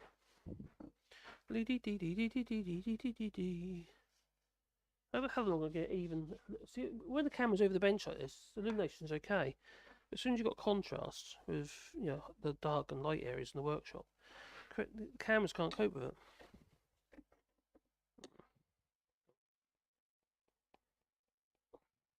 Really hard steel. I don't know if it's H2 or not H2. What do you call it? Well, steel. It's a tool steel anyway. I can't remember what steel it is now. I'll do this where I cut myself.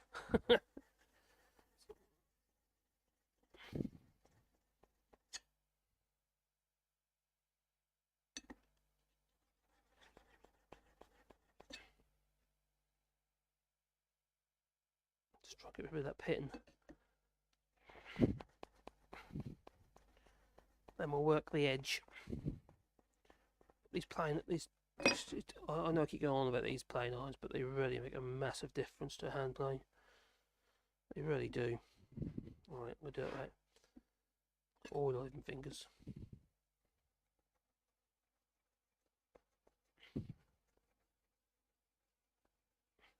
I'm going to have to grind that as well, which I don't really want to do. I hate doing that. It make me nervous on these plane irons.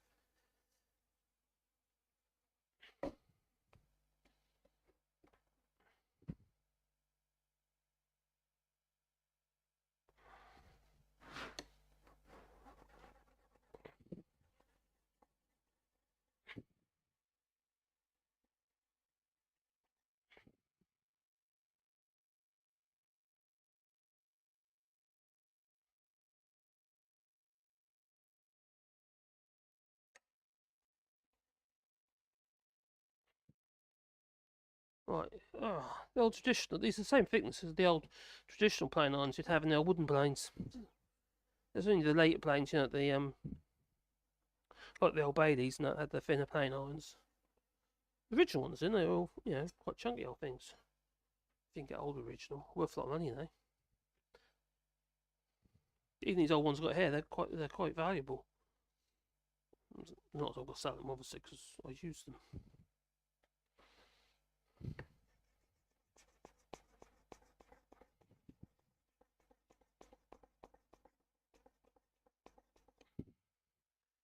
I've been on this stupid diet.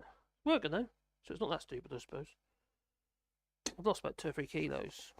Well, sort of bounces around that anyway. I'm quite pleased that it's working. I'm not even in keto yet, so I think it's this fact that I'm not drinking at all. Well, I'm drinking water. It's not quite the same. I'm not eating any carbs at all. Pretty much at all. Just keep under 30 odd grams of carbs a day. Glucides, I want to say.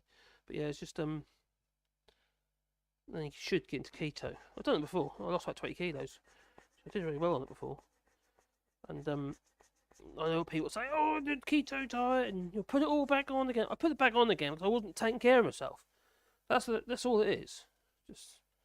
I just didn't bother to. It's just my own stupid fault. It's not the diet. I'm not saying as a diet you should do all the time anyway. It's just because it's not pleasant. It's flipping boring. It was interesting as well because obviously you got to find alternatives. But oh crikey, I'm eating copious amounts of cheese and eggs. Cheese and eggs. So I keep making fritters, you know, in the oven. So not really fritters, are they? But they're like little oven baked things. Put the vegetables in them and stuff like that. So they're full of yeah, all keto friendly veggies. Right, so I'm happy that's cleaned up enough. That is. What's the plan? What's the don't know what to do with that.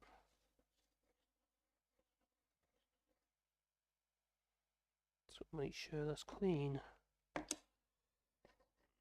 It does matter. It's not just well. Oh, I want it clean, sparkly.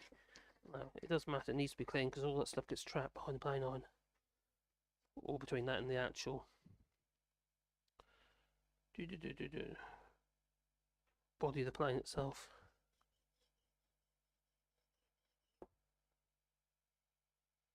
Okay, that's chip breakers. Okay. So now what we're going to do is I'm going to take this over to the linisher and the primary grind. What's happened over a period of time? The primary grind is being abolished through lots and lots of sharpening. So it needs to be redone. So I've got to make sure I've got some water nearby for constant dunking because I don't want to lose the temper of my steel. And I need to get that angle correct on there. Which remember, I think I'll do these at 25 primary grind. Yeah, 25. Using my little angle finder there. So we'll take that over there. I'll grab a dish out here, put some water in. Quite handy these are dog food trays. Stick them in the dishwasher with all the other food, like plates and stuff, and clean them up. Right, what camera's that? Got to remember my cameras. I'll get them one day. No. Yes. Over to the linisher.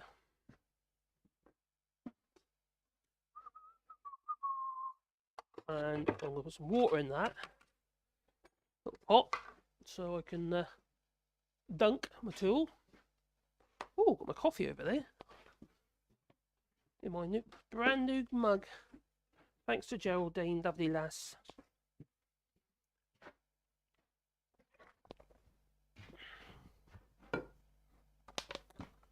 Right, so let's put some water in that. It's just water, that's all. Just to cool the blade down. Bum, bum, bum, bum, bum, bum, bum. Right. You could make a wooden jig if you like, actually. Just to hold on.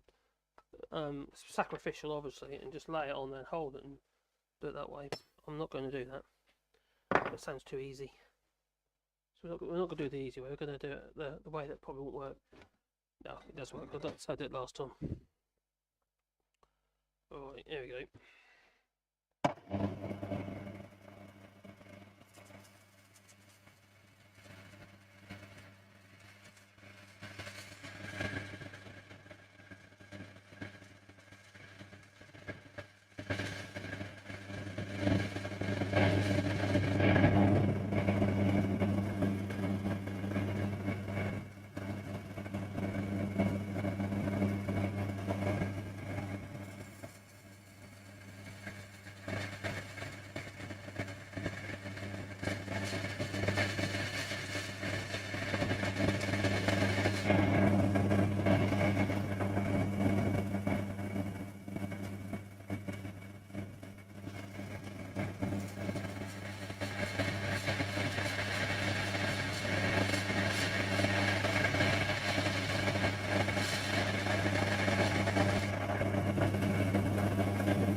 Probably do.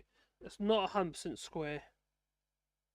Let's see, let's line it up. I can see it's a little bit longer this side and that side, but it's going to be like. I reckon the edge looks okay. This point here looks. That's fine. If you do it by hand like that, unless you've got a jig, I've got no jigs for this machine, you see. Besides, if I did it by jig, I'd probably take too much material off. So anyway, let's go back to where we were. We're going back over here now. That we are. Oh, hello. So we've basically I've ground that using the linsher. Now the reason why I like using the linsher is because the linsher's flat.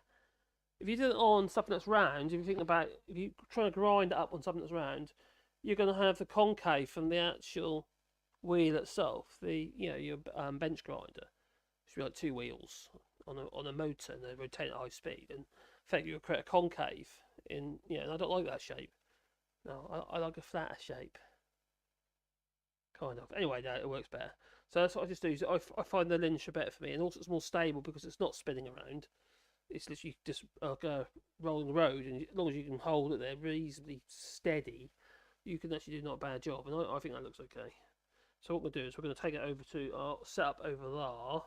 So I'll rearrange my camera so we can get close to that, and we'll put an edge on here. But we'll also have to. I'll also hone it on some paste and a leather strop as well, because this thing needs a bit of shave. Yeah, not down there, no, because you might do something else if you did that. So don't do that. No, it'd be a bad idea. So,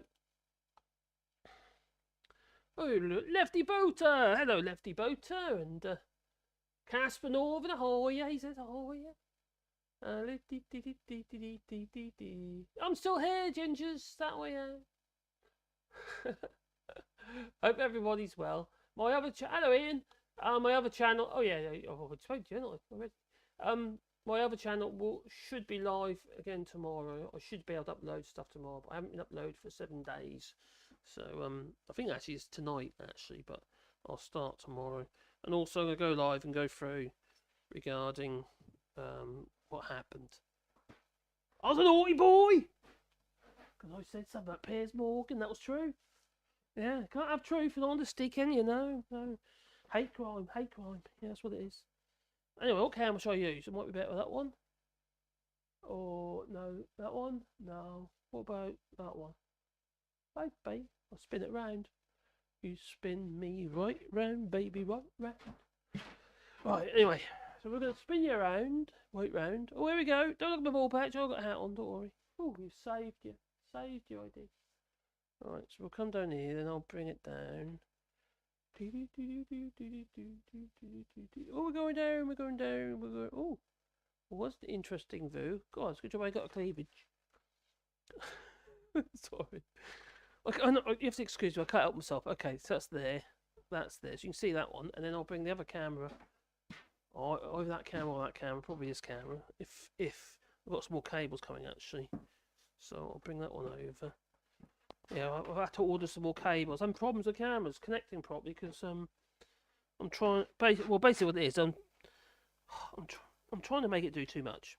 If I'm absolutely honest, and it doesn't like it because I'm trying to make it do too much. So my computer that is because I'm literally got so many flipping cameras. You know, it's having to do a lot of work, and it's not that happy. No, it's lazy bugger. That's what it is. I said, oh crikey, I just said a naughty word. God, whatever next. What am I going to do? I can't help it. They just come out of my mouth. Do those naughty words. Is it that one? What, that one? That one? There you go, that one as well. Okay. We're rearranging our studio. Probably that one's probably the best one, isn't it? Right, we'll have the Wallybois there so you can see. There you go. A bit closer. Right, there you go. There. As you see there, it's all very messy. Oh, look how messy it is. How messy is that? Right, these are my little carriages that I use.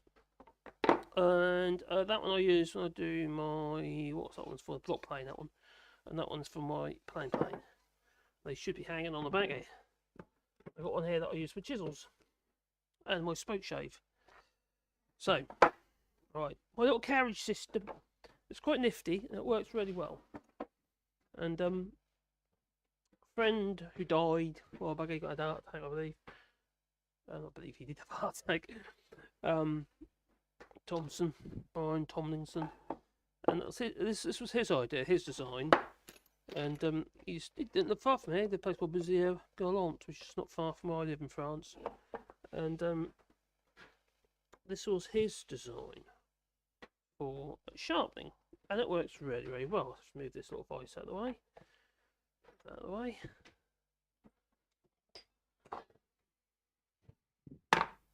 And so it's like a carriage holds the plane iron in place at the correct angle.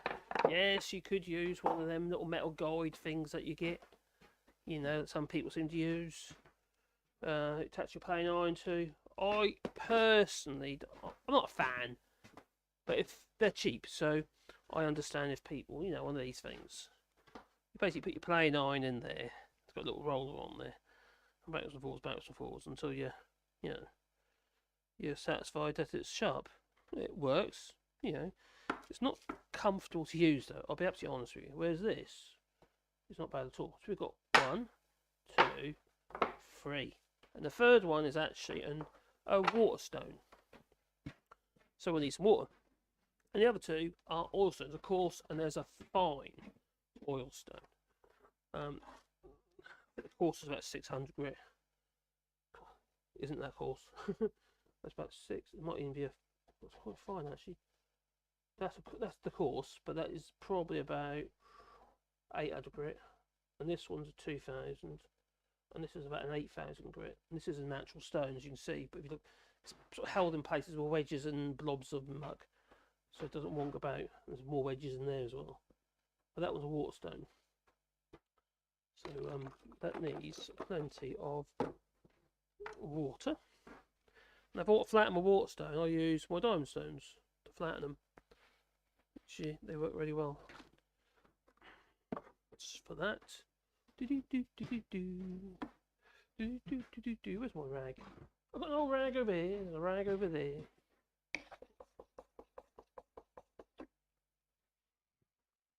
Right, so that's nice and clean. Right.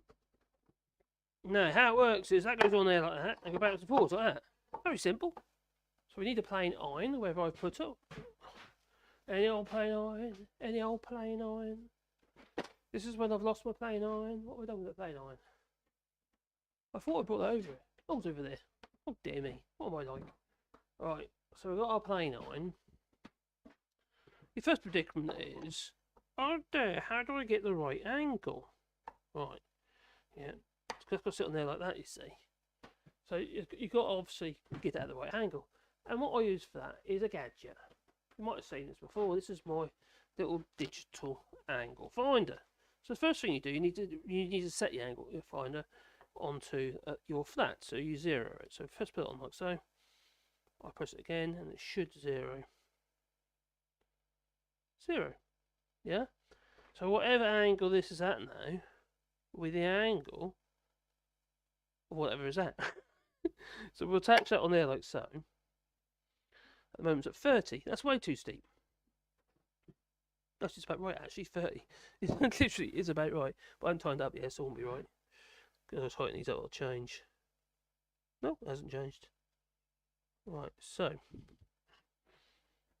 to be fair, I don't usually do fair. I need 28 on these. Normally you'd be doing like 25 to 30, sorry, 28 to 30, or so your primary grind be 30, and then you go down to all the way around 25 for your primary grind, or even 28, depends what your iron is actually and what type of steel it is. But I don't need to be much. 28 is what I normally do on this. Normally, yeah, 28. Here we go. Snow's going higher. Need to go lower. The steel is such good quality, it can cope with being having a finer edge. Those other ones you could normally you can down to 28 to 30 degrees on the secondary.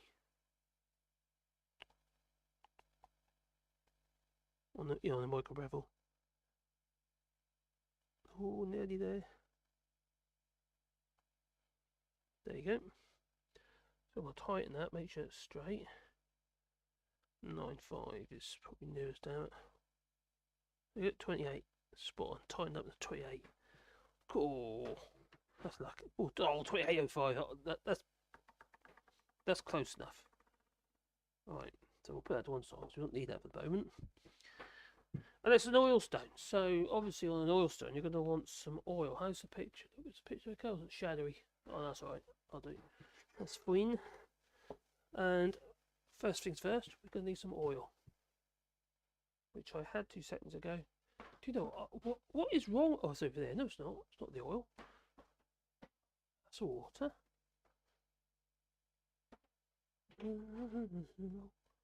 Why do I lose things all the time? Oh, my coffee. Grab my coffee. Bum bum bum bum bum. That's the water. I think it's like I get distracted and I put things down and don't look where I put them down. I do not understand where my oil has gone. That's bizarre. Oh well, mix more up. How the hell can I lose that? Oh, no, that's not a swear word. That's okay. You can say damn and hell. Oh, it's over here. I covered it in a rag. There you go. There's my oil. I hid it with a rag, I did. Right. That'll be soaking in.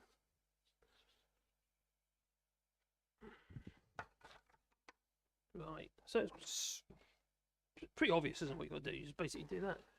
And you effectively go backwards and forwards, trying to get as much of the stone as you possibly can, but fall off the ends. You don't come off the ends, because obviously then you'll blunt your stone. Blunt your pane out of stone.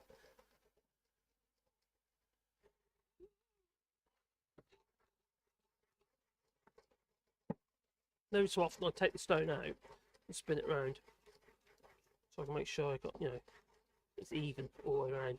Now, this stone's still quite fine. I think it's at least 600, maybe even 800 grit. But I don't use them for primary grind. It's, for your first grind. I even use it for your secondary grind. Your micro bevel. Now, if you had already got your micro bevel, well, you won't be doing this stage. You go straight onto the fine. Onto this 2000 grit over here. Some people like to do this motion, what have you. I don't think you need to on such a wide plane iron, as long as you make sure you do the whole width of the plane iron, because these are like, that's a 2.5 inch plane iron, these 2 inch stones. 60 odd mil, 62 mil, 63 mil plane iron. Whatever it might be. Also 62.7.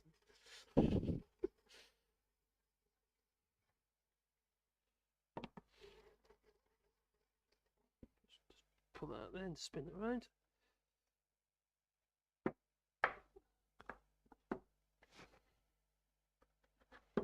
Do. Right.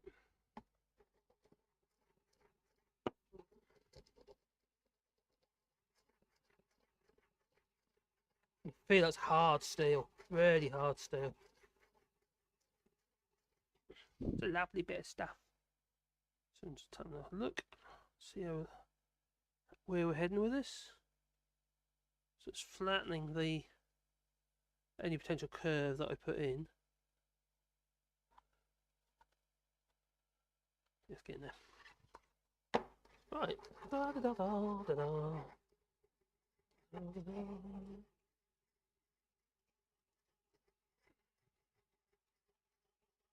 What you don't necessarily want on your plane is it's literally, some people do, some people don't. Some people like to have a slight curve to their plane iron on the sharpening, just sort of like to hone the edges off a little bit. The reason is the corners don't dig in. If you're trying to flatten a flat board, for instance, you want a little bit of a turn up on the ends. I mean, we're talking about tiny amount. It's just on the micro bevel, just at that stage. You're not trying to scallop the wood, obviously. But if you don't, you'll end up with like loads of like lines on where the edge of the plane iron is. So you effectively want a slight, very fraction of a sculpt to the plane iron. So you when you're working it, you're trying to work, putting pressure down, because this is rocks. You see the back here, that's not flat across side to there. It's actually, and you're resting on that bit there. So potentially you can put pressure on either side still. We're talking about very, very, very small amounts. Now these plane irons, generally speaking, you can get ridiculously sharp. I mean, they're just, I don't know what samurai sword's made of. what's the ones in Kill Bill?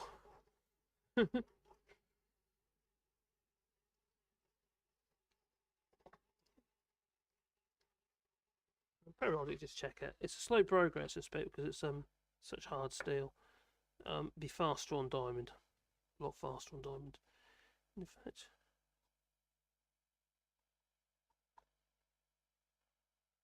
okay, we're getting there. It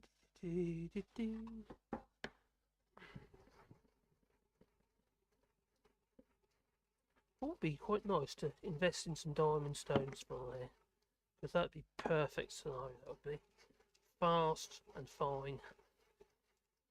work your way down. Now, if you do have too much Japanese tools, if you do decide to invest in Japanese tools, you need to think about water stones. You can't use oil stones or rack them on Japanese tools. You must use water stones, such as that one on the end here. You have to soak them. Generally, that was not.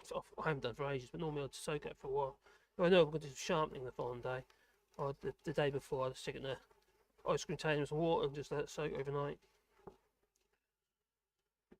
It provides a lubricant, you see, and it also lifts any muck out of the abrasives, you know, little fragments of metal.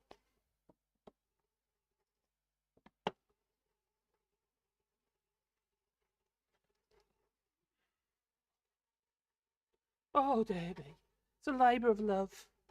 So normally, when you obviously got your primer grind and your micro bevel's already there, and as long as you're doing the same thing each time, it's just like done.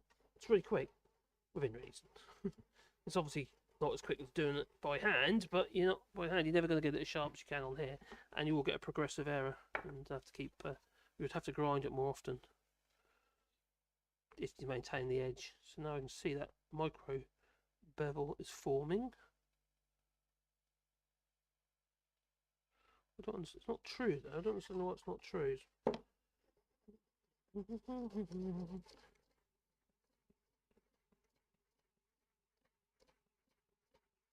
I have done in the past. What I have done in the past is I've used my 1000 grit, one of these ones. Obviously, you have to reset it. I find they grip, it's got foam on the back, onto there quite happily, and you can carry on doing like that. And it's faster. But I'm not about to do that. So we'll set it to this, and if I stop now, I'll try and change it. I'll never get the same light and end up creating more work to get out the mistakes of the original. I suppose I could even put. I've got a coarser stone. I could drop a coarser stone in there just for this point. For getting that bevel on there. It's getting there. It's definitely getting there. I wonder if I've got a coarser stone. I know I have. Because I've got one over here. I'm curious now. I've never done this before. Same thickness, isn't it? Same thickness. This one's in India. I think it's a 600. Was it 400? It was either 400. Does it say on the side here? It's in India. India combination stone by Norton. But it doesn't tell you. I know it's flat. I've had this thing years. They last years. They last absolutely years. This is coarser than that. And it should drop next to the same size. But it's not going to, is it? No. Oh, might do. Nope. Nope. It's not going to fit in there anyway. So we'll go back onto that one. Patience is a virtue. That's what they tell you, isn't it? It's a lie.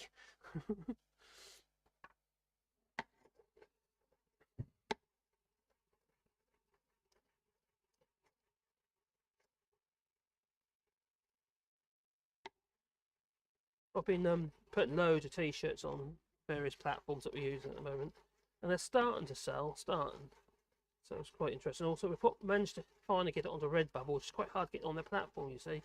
You kind of have to, like a vetting process. So we're on there now, so that's good. So hopefully they're starting to show in the stats being shown, which is good. So I'm quite happy with that. So now we need to keep pushing on there. Redbubble's quite good, you see, because they spend a lot of money on advertising. If you do like any t-shirt designs and stuff like that, they're always at the top in the Google searches. So so we got on there, and also that one we will get onto next. Now we managed to do that one is to get onto the Amazon. That could be a game changer. Amazon merchandise. So if you know, Amazon does do print on demand as well. So yeah, their platform's huge. That's quite hard to get on. So I'm trying. Well, I'm going to try. I ain't done it yet. I want to make sure I've got this other stuff sorted out first and ironed out any potential problems, and also ironed out controversial things. Like, for instance, you'll be careful what kind of content that you have. Everything's so censored these days, you know. I know that the right wing will jump on it as a bad way, or freedom of speech and all that, but it's I have to admit it is getting a bit silly. You just saw that video that got censored on this channel. It's a flippin' wordy gig. I said flippin', is that a swear word? I was talking about seals, I was here, clapping seals with the flippers. That's what I was talking about. I was talking about, no, a dolphin, there's a dolphin. Whew. I think I counteracted that one. Get away with it now. Maybe. This is labour of love, I have to admit. Especially on these plane irons, because these plane irons are so hard.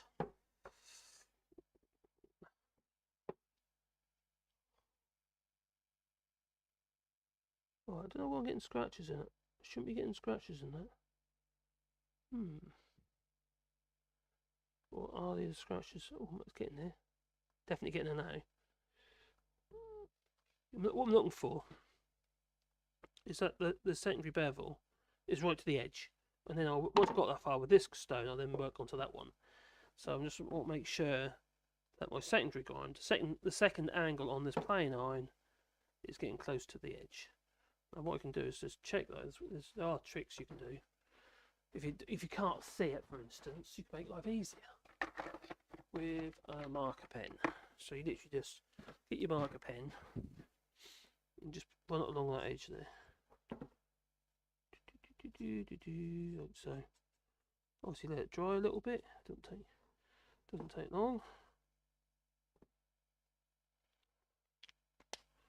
It'll evaporate in no time. And then when you start sharpening, you'll remove. That's right now. You should remove the ink. If you know CFR. So I'm saying I'm popping that end. A little bit on that end. I am pretty much on the end, right up to the edge now.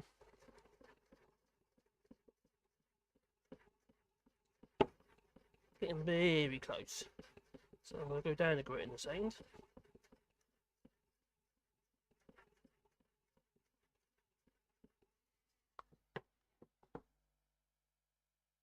Wouldn't normally take this long, but it's just because we're starting fresh, don't we? Because we reground the plane iron.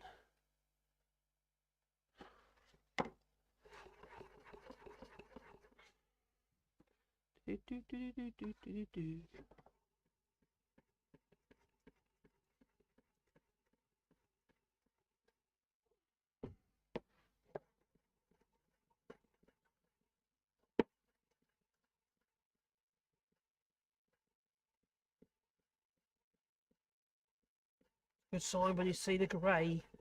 See the greyness, because you know you're actually doing something. The little fragments of metal.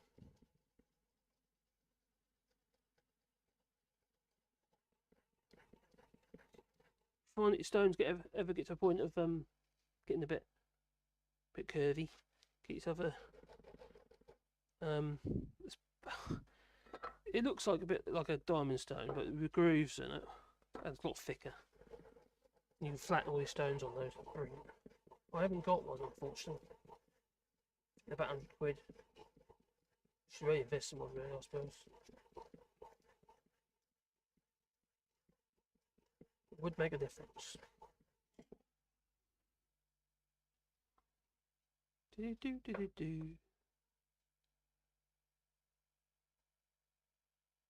waiting for a burr, that's what I'm waiting for. I haven't got it yet.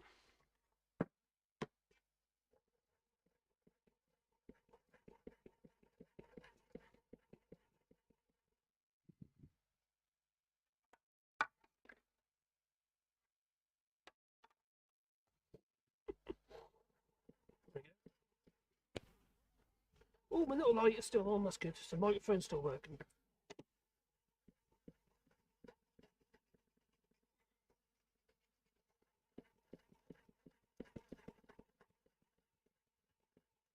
Dun, dun, dun, dun. Right, so I don't know what sort of take I'm going to give them some thought on the other channel regarding the videos. I'm going to have to be really careful from now on, because obviously they've got an eye on me. Got an eye on you, that they have. You probably heard about ChatGPT, but also Google will very soon be launching their own called Bard. Not Bart, Bard. And it's going to be a language-based AI type service to compete with ChatGPT. So I wouldn't be a bit surprised it's going to be better. It's apparently it's got more of a natural tone in its language, more humanoid. Apparently, as long as it's not that like that robot they brought into. Oh, what was a select committee meeting? They had to reset and pull the plug. That wasn't a good look.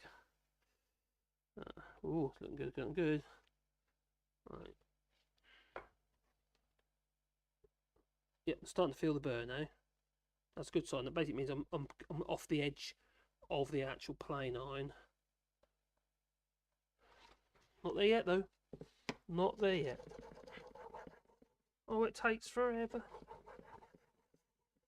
Those other plane irons, half the time, literally, if not less. You know, they're really quick. I mean, the ordinary, the ones that come with it, basically, the little 2mm Stanley plane irons, they're a lot softer. But saying that, you know, they blunten a lot faster.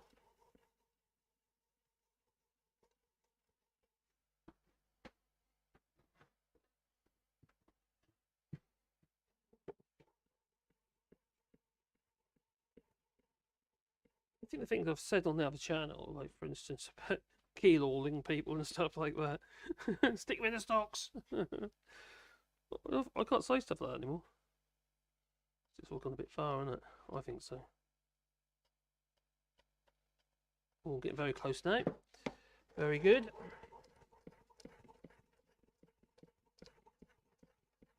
I say this is about 2,000 grit. This one is that we're using at the moment. It's quite fine. To be honest, for most people's purposes, up to about 1,000 grit is probably enough. As long as you can master, the art of sharpening quickly by hand, or even use one of them gauges, they're quite quick to use.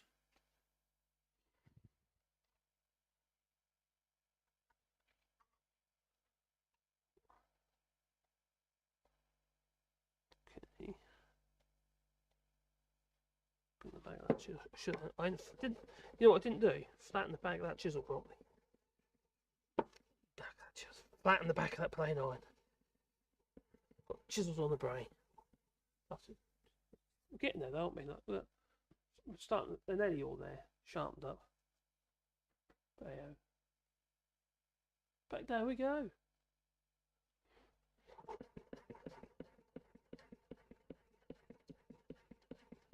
What a labour of love that is, eh? I was thinking of things to make on this channel would be a bit of fun. I was actually the reason why I noticed that video was struck off the whirligig. But making some of them. I made loads at one point, all different sorts, different mechanisms, just simple wooden things. I didn't, but being they were wood, to make sure this time the wooden components are easily to replace. I just used cheap plywood, like bits of old packing crate and stuff, packing plywood that I had laying about here. That was a mistake.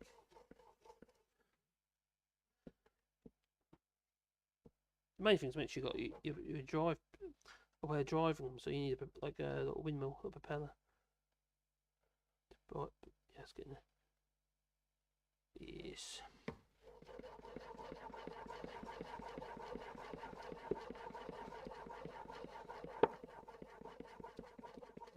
So fine.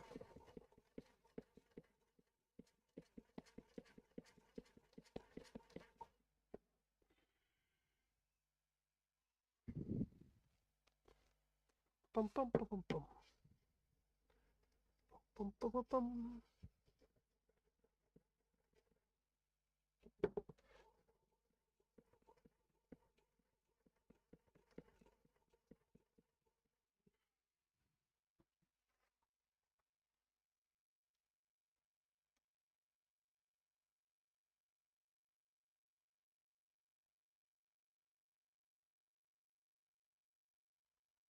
And again,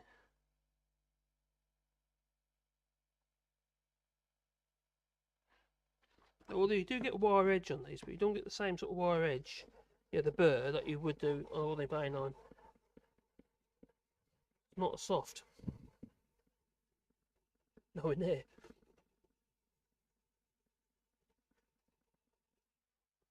Over there. We'll get onto the water in a minute.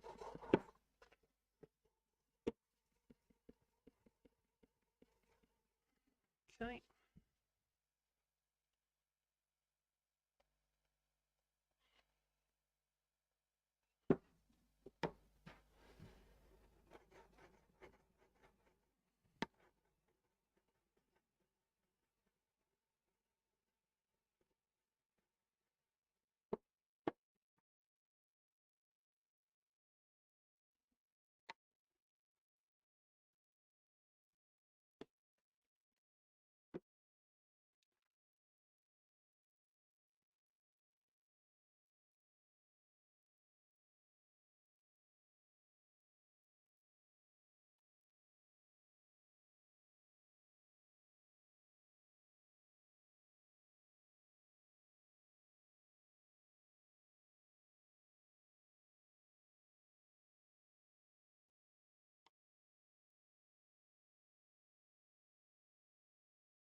I'm going to pull it back.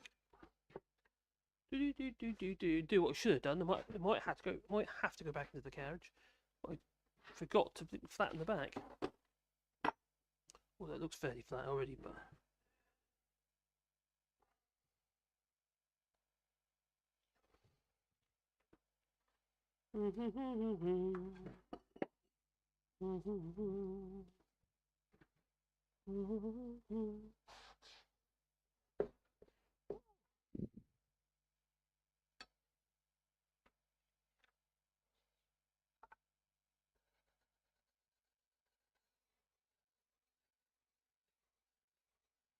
Just holding it down. Keep it flat. I don't jump about or move about too much, so I'll make sure it's just flat.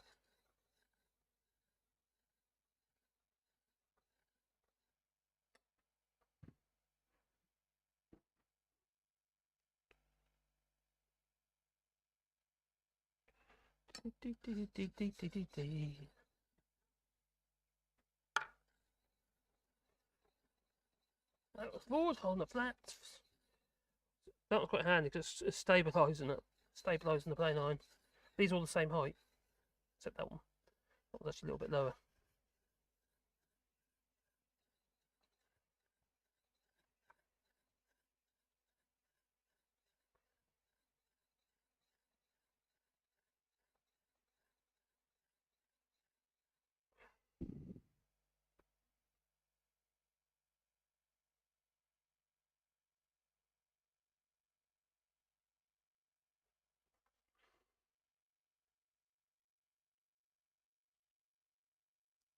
Right, now what I'd do is, on this one, little track, God, there's a name for it, I can't remember what it's called, named after a geezer who, I'm up at the side here. Once you flatten your back, you then unflatten it. Put a rule just there, button, like so, and a few swipes, push it down here. So now I'm actually going to do like a back grind on it. The rule in place, like that. That's it. Just doing it. I think just lift it just a fraction. Don't try and move it the plane iron that way at all. You've got to make sure you're right on the edge of the plane iron. Otherwise, it's obviously what happens to increase the angle too far. It'll help remove some of the burr, but also it will be flipping sharp. Just doing it. So I'm looking for that uniform on the back, which it is. It's very uniform on the back. Ooh.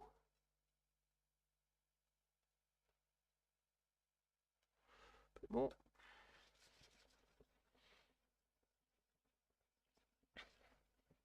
Don't forget to rotate your sharpen the stones if you're doing this.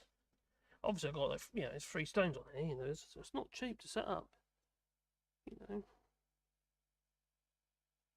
You want good quality stones, you don't want rubbish.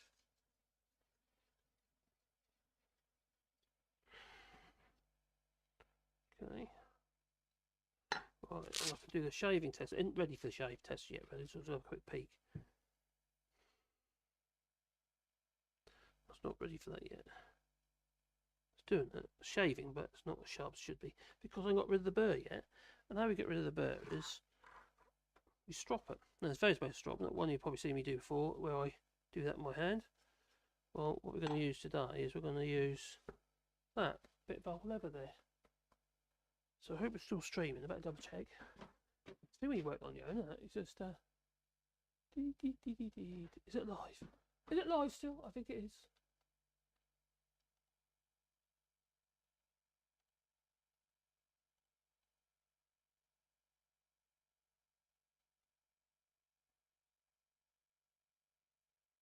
Right, okay. Why has it done that? What's going on here?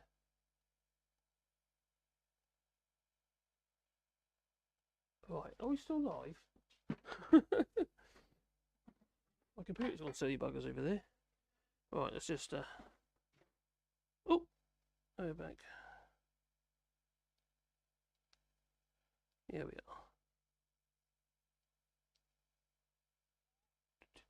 are. Ooh, what about the woke M&Ms? Shh, that's where they go. I get emails from companies bought nearly 12 years ago, even though I unsubscribed from their mailing lists. Yeah, I get that as well. It's so annoying. Giraffe says, I hate AI. Don't even use self-serve checkouts. It's a bit worrying, this AI, like, I think it's going to destroy lots of businesses. Lots of work. Do you, Marcus, do you remember me telling you my phone Wi-Fi chip fried? Well, I sent it for repair, free of charge, and got a call today saying that they can't fix it. So they're sending me the latest model. Oh, lucky you! Excellent. I did. Yeah, I got put on a naughty step. Yeah, I know. I got put on a naughty step. Silly, innit, eh? Yeah, I'm still alive. Cool. Cheers, buddy. Yeah, just it's showing me I've got no people watching on here. Don't know why that is. It's bizarre. But I'm here anyway. So let's finish it off. So now I'm going to use this strop here. It's basically a piece of leather. Literally come from a harness from oh, look at what they call them now. You know, oxen. I was laying around the ground here, so I had that bit there. I got this bit here for, you know, got to do a knife or something. But no, I got this piece here. Then what I do is I got this paste. Before I use it, generally what I do is because that's saturated in paste, which is very fine abrasive. But I know some people like this idea, but I tend to put a bit of white spirit on it, not water, because water makes everything expand. So a bit of white spirit. I can't get all this stuff. Right. Get sulfuric acid in different supermarkets here in France. Right, and so this you go forwards, back, pushing down to lift the edge off, obviously gouge it, and then back down like that. Down, up. You could just do that if you want. But I just do that. It's a bit of emotion. You've got to get in the motion, you see. And the white spirit lifts the paste out of the leather. And, you know, the abrasive. Paste helps lubricate as well. You can't really do that with water. Not on leather, I just swell up, and say the wood will swell up as well. So once you do that way, you do it on the other face as well. But you can't do lifting. You can only do it in one direction. And you feel that when I put that down, I felt that burr grabbing the leather. And it's not now. Right. So what's done? It's bent the burr in the opposite direction, so that I feel it's the other way now. And back this way. I know I'm doing it very slowly, this, but I suppose post the video around in some ways. So, ooh, yes. Oh yes. Now it's getting sharp. So the other way I would strop my plane irons. You've probably seen me do this before. Just literally like that. I know. Oh, you're gonna cut yourself. You're gonna cut yourself. Actually, I did this last time. Strop like that. Then I did cut myself. I remember now. So, yeah, I don't advise that. Yeah, you go really quick if you want to. There's motion to it, so yeah, so. Oh, oh, exciting.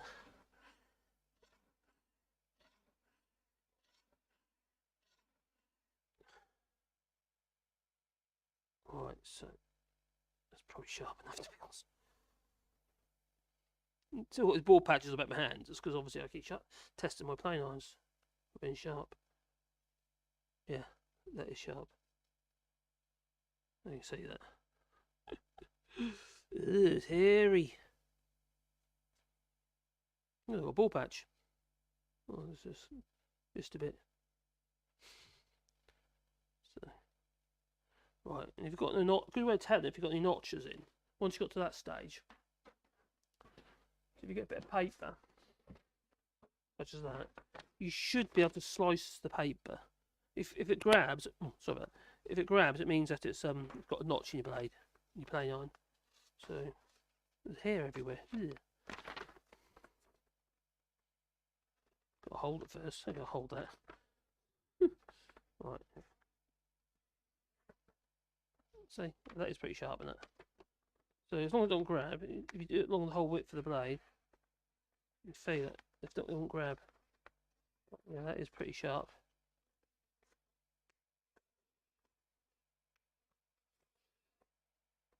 Yeah, so that I think that's sharp enough. That's plenty sharp enough. Right, so what we need to do now, we need to put that back into the plane itself. And we'll test it on a bit of wood, see how sharp that is. See it on there.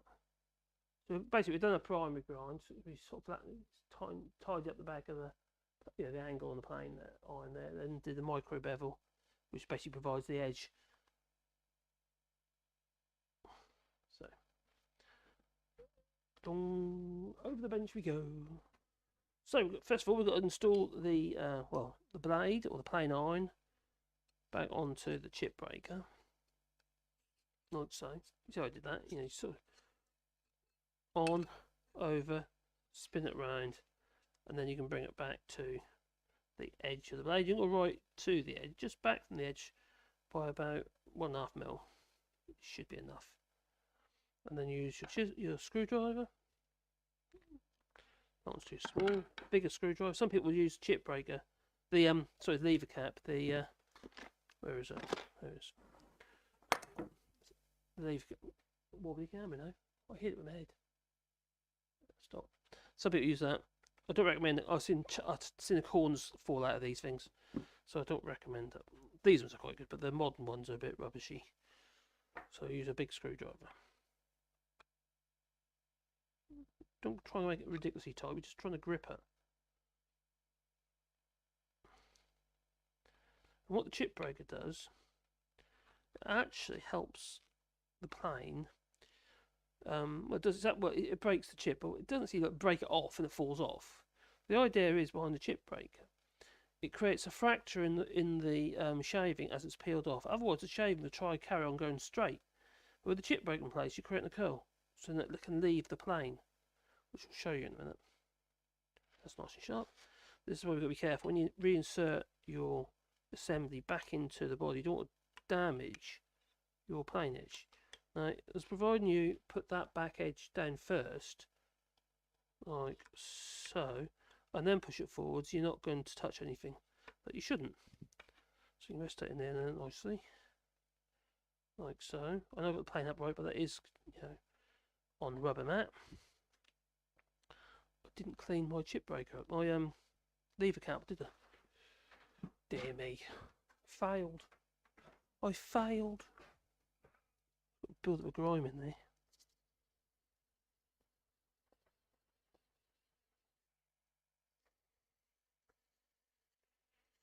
Bum, bum, bum, bum, bum, bum. Right, let's get that rust off there as well. Normally these are plated, but it comes off after a period of time. But if I show you like one of the early ones, like for instance early ones, one of the later ones, chromed like that horrible, they just pit. That's what they do, they just get all pitted. These are far nicer quality.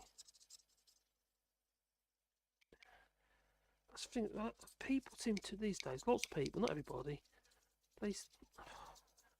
So many people are just they accept mediocre. You know, I'm not saying everyone's got to have like top-notch stuff. That's silly. I'm not going to afford it anyway. But like, you know, the things that don't need to be expensive. I just don't understand why. It's like music, for instance. As a secondary form of listening to music, yeah, MP3s and stuff like that. I'm talking the early days more than now, because they're a lot better than they used to be. You know, lossy type formats. But in the early days, that was quite crap, you know. And you know, like the cassette decks and all that sort of stuff at the time. The quality of the music was terrible in comparison to what you could have, like for instance vinyl, for instance. Although vinyl wasn't very portable. That would be, yeah. You wouldn't put vinyl inside your car, for instance. So you might have a little bit of a problem, or boat, even bigger problem. Pretty enough. Anyway, that's the lever cap. As I said, that was a Leonard Bailey patent. This is a record number 6 plane. So that will go onto there like so. You drop it in, making sure that screw is adjustable. Yeah. So you might if that's too loose, which it is, you need to tighten your screw up just a little bit until you feel the pressure. It locks like so. So you need that kind of bit of resistance there. Otherwise, it's not going to do its job. It's not going to grip the your plane, your iron and the chip assembly. So using sort of a positive feel to it. So that's good now. So that is now together. Right. So I'm going to find a piece of wood that we can use and see how sharp that plane is. See if we can make a shaving within reason. Got to find a bit of wood first. Oh, my door's open. It's black and dark outside. Oh god. Got to find a piece of wood. Got to find a piece of wood. I should have thought about it earlier. Got to find a piece of wood. Oh, here's a piece of wood. A manky piece of wood. Oh, you know, I've got to get a good shaving out of that. Bum, bum, bum, bum, bum. Oh, a bit of walnut here, that'll do. Let's make some shavings out of a bit of walnut.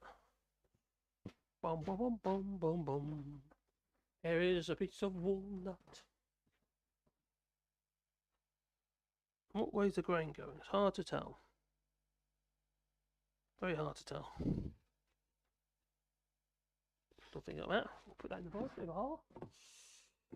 And let's put the, I'll say the Bailey cam. Well, it's not going to be a Bailey cam because it's not a Bailey. It's a record. So it's a record cam. Do that one? No. How come there's no cam there? That one. That one? Yeah, that one. Hello. Right. Let's do the Bailey cam. It's not a Bailey cam because it's not a Bailey. Okay, here we go. Right, let's see if we can get some shavings. That's an idea. I'll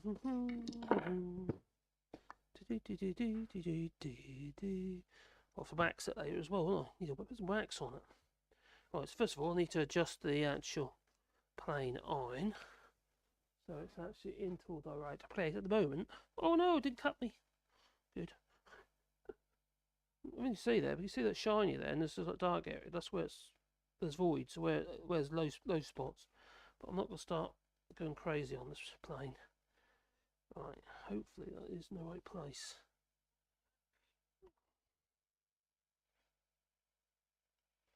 Got a funny feeling my frog might be a little bit far forward. Look at that. Shouldn't be though. Right, let's have a look. Wax on, wax off. There's a bit of wax.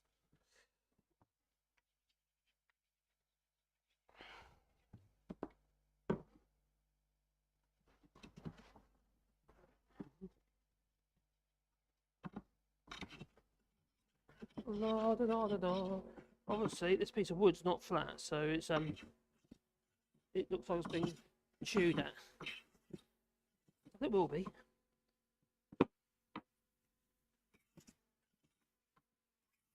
Big old shaving at the minute.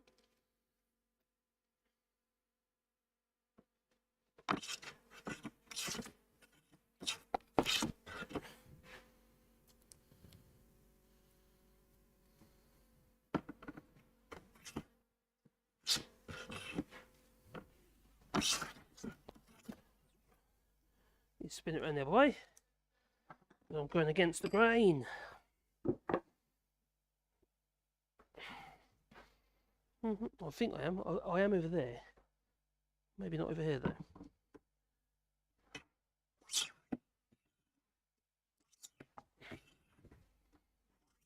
Let's get through a bit of wood. I'm truing it up because it wasn't straight. But you were saying earlier about, you know, that curly shaving there, it's curly like that because of the chip breaker.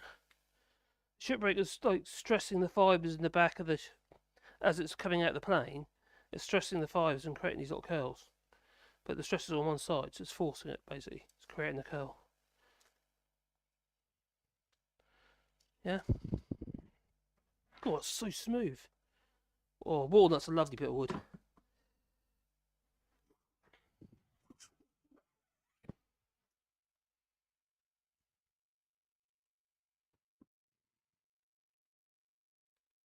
Look at that. As it's paying off, it's creating. Look, it's getting. What's happened? This piece of timber here, because the grain is going up one way and down the other way. Yeah, it's actually doing that. The grain is. So, on that face of the wood, the grain's going upwards like so. In that direction, on that end of the piece of wood, the grain's going up that way, like so. You won't be able to see that very easily on the camera, I don't think. But because of that, once the shavings are made from the wood, from the board, all the stresses have been relieved. It can go where it likes. In this case, what's happened is it's created a curve. It's not. If you see that, it's curved. It's got a curve to it. It's doing that.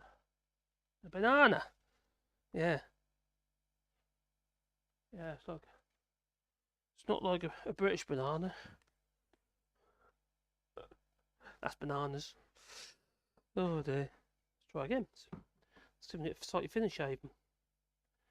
A bit deceiving this plate.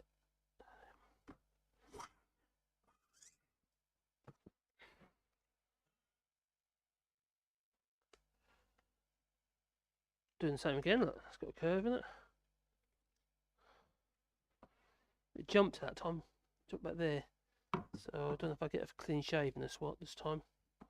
I'll get a thinner shaving, so I'll try and get.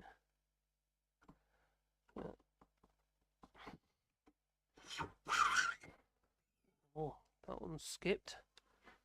So got rid of that lump, that's good. Alright. So the slower you go, the more curls you'll get. But the last bit I went faster, and the shaving didn't have quite so much, wasn't in contact with the chip breaker for as long, and so it's straighter. You still got that curve that way, because of the relief. That's walnut, that is. Let's see if we can go even a little bit shallower now.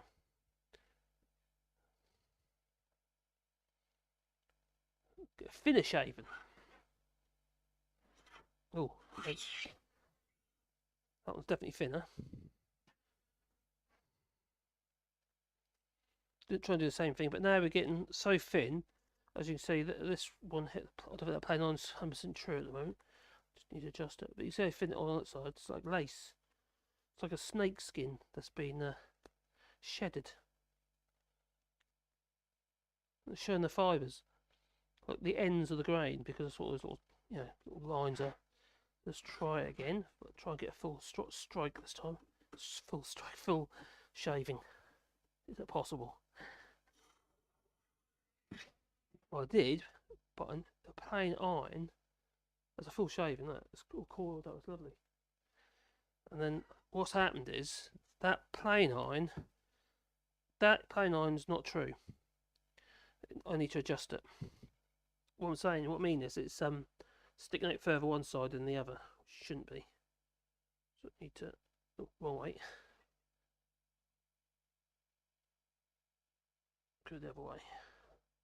Let's try again.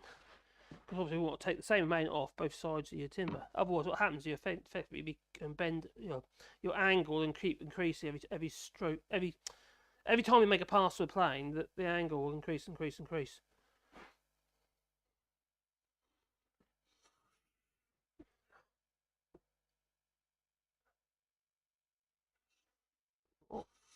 Oh, let's get better. More that way.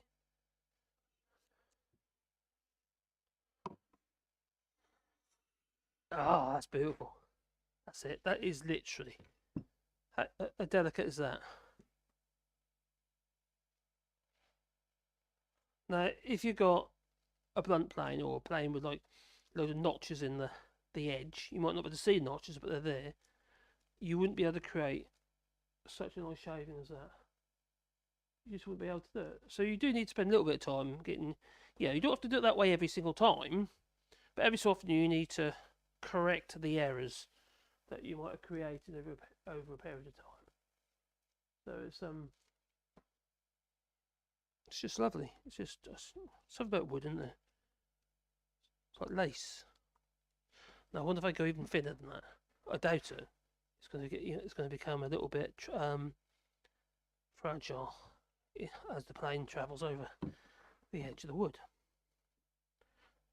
Okay, let's get a little bit more than that. Yeah, it's becoming even harder. It's done it. It's done it. So it's a telltale sign that your plane is sharp. I think that is. That's just.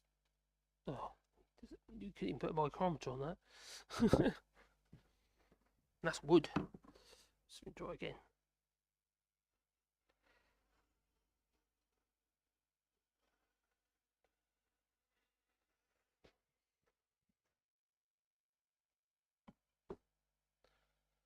Over that. That's lovely. Let's make a short video. Do a little short on that, can't I?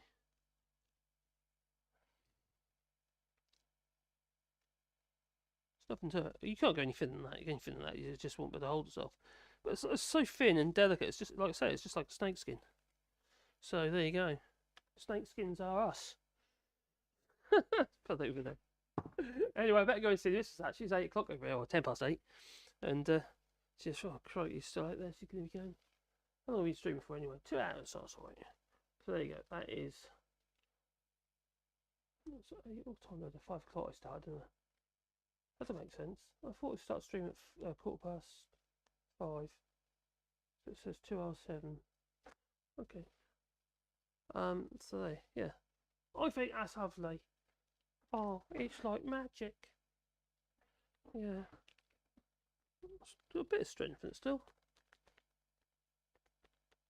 Yeah, actually considerably strong, really. And that's walnut, anyway. So enough of me playing with my shavings. There's something wrong with me. So, I don't know what's going on with here, though, because it's not actually showing anything. So, what's going on there? Oh, it is now. Well, that's weird. So, don't know why that was. So, here we go. And I've got no chat. Live chat. All messages. Oh, they're back. Hello, Bernard. I hope you're well. Caught in the traffic and torrential rain in Spain. Oh my God, rain in Spain falls mainly on the plane. Not a lot of people know that, apparently. Oh dear. More like in the train. Oh, it's terrible what's going on in Turkey, isn't it? Crikey, in Syria. But I'm in surrounding areas. Frightening. Oh, Ginger's Draft, 33 or 45 or so. I've got some 78s. Baker Light, 78s. Yeah, a couple of them on my deck, they won't play 78s. And you need a needle as well. Obviously, you need a mono needle for a start. Is a record? You mean the plane in France? Stanley Bailey? The Stanley Bailey number, something like. Yeah, that one's not Stanley Bailey. That was a record, that one. Number 6, four plane, record 4 plane. And I had it a long while. I tarred up some years ago. New knobs and stuff. New knobs and totes and what have you. But and then that's what makes the real difference. Is the Victor plane irons, massive difference. Got and with the Clifton chip breaker. Yeah, it makes a big difference to any plane. Allows you to create crazy thin shavings, really thin shavings. Do skin grafts with that, if anyone wants a skin graft. No? Okay. I'll take that as a no. So, yeah, never mind. What about the Handplane? Dear me. Delete. Imagine having a country so insane that you have a right-wing media ranting about sexy M&Ms. Oh God, really? I haven't caught that news, so yeah, obviously yeah. Oh, cheers, man. Anyway, I am gonna go in and see the missus. So oh, my mic was quiet again. Ba ba ba ba ba ba. Okay, shouldn't be quiet. I'll turn up a little bit more as far as it goes on there. I can do it in the settings. I had a problem earlier, but I'd actually turned it down because I was using machines the other day and I forgot to turn it up again. So I need to keep an eye on what's going on there. So I don't know why that is. It's a bit bizarre. I can actually make it louder though. So you're saying it's too quiet. Advanced properties. So I can increase the decibels of the microphone. Let's increase that. What's it saying now? Oh, the rain in Spain falls mainly on the plain. Bill and Ben, the flower pot men. They went to bed together. Bill said to Ben, okay, I won't do. Alright. What's Santi? Okay, how's that? Is that better? I've increased it by another 7 decibels in the settings, not just on the slider. Close that. Hopefully that's okay. Got to be so careful because they can peak. Because the microphone's quite close. Ooh, I like pen. Ooh,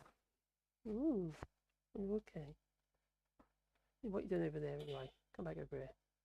Right, so let me just show you if it's still there.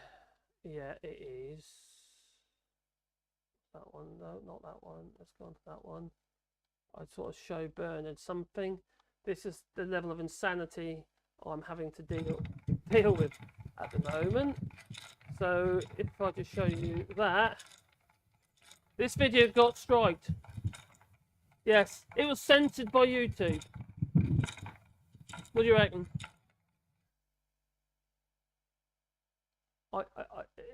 It feels a little bit nuts to me, literally. That was censored. Hate crime, apparently. That's what they said. It's on this channel, that one is. I didn't get a strike for it, though. It got demonetized.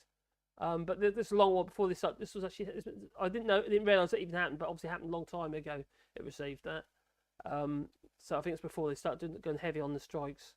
So I've reworded it now. Just whereas before it says something about bash and granny or something stupid like that. And it's yeah, it's apparently it's displaying hate. Now anyone on here who knows Super Tansky, or the Super Tansky, she swears nefs a lot. You see, I think her channel's completely and utterly censored now. I can't. If it isn't that, that's just because they haven't caught up with her yet. Anyway, I cut my worms out. I know, Gingers, it's absolutely absurd. Yeah, it got a strike, that one, on this channel. That's what I'm up against. How? Big mentions, that's it, I was destroying the planet. What with your giant laser? Gotta get your giant laser. Oh, dear. Hello, Joe. I'm eating teriyaki noodles. I can't. Is that teriyaki? Well, that would be like teriyaki. I'd like to get some teriyaki noodles. What are the ones that are not made with carbohydrates? Soup is awful. Teriyaki, yeah. Why, I have no idea. Oh, I don't know. I've never. That's probably the missus just pinging me. But no, I haven't had them. But apparently they're low on carbs, so I should be eating them because I'm on a low carb diet. So it would be good. What's happening there? Something strange going on there. Come back. Oh, that's it. What? Yes, I know it's absurd. Yes. Protect your sanity. Because the other half had the telly on. Hold it. I hope it sounds okay now. It's a record that it is Bernard. Not that kind of record. It's a record. No, not that sort of record. It's a record Handplane. That it is. Anyway, it's time for me to go because I need to see the missus, you know, because I think she just pinged me. Said, "Are you done yet? Leave me all this time," she'll be saying. That's what she does, you know. Nag, nag, nag, nag, nag. I heard my phone ping, but I can't even see it. Was it the missus? No, no. She don't give a damn about me. No, it's my son Matthew sending me articles to do videos on. Yeah. Once I'm yeah, how to put it.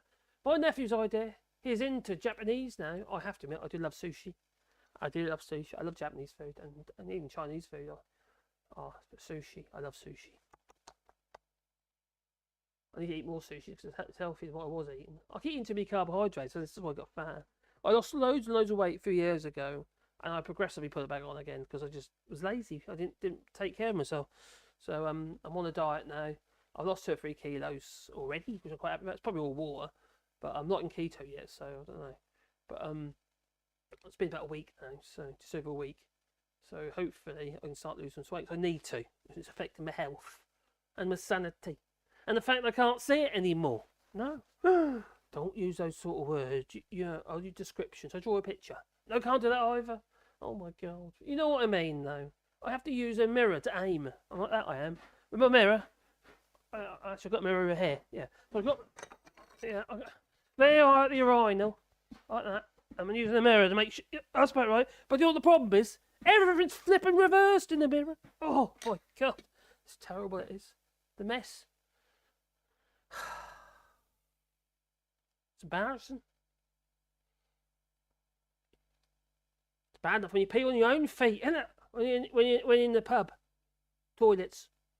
But when you pee on the guys next door, he ain't too happy, I'll tell you. No, don't do that. Sausage toad here, no sausage toad. Oh dear. Laser on the moon. What a ridiculous idea. That's a list. Yeah. Mini-me, stop the giant laser. Stop doing that, Mini-me. Alright, okay, I better go. So I'll say thanks for joining us tonight. And so I'm sorry I had a few kind of technical issues early on in the stream. What are you covering now? Okay. It sounds cheap to me. Very cheap. So don't complain. No. Anyway, it's time to go, so I did tell you now. So ta-ta. And hopefully I won't go live later on the other channel. I just need to get together all my bits and pieces about the about YouTube and how stupid it is. I mean, it's really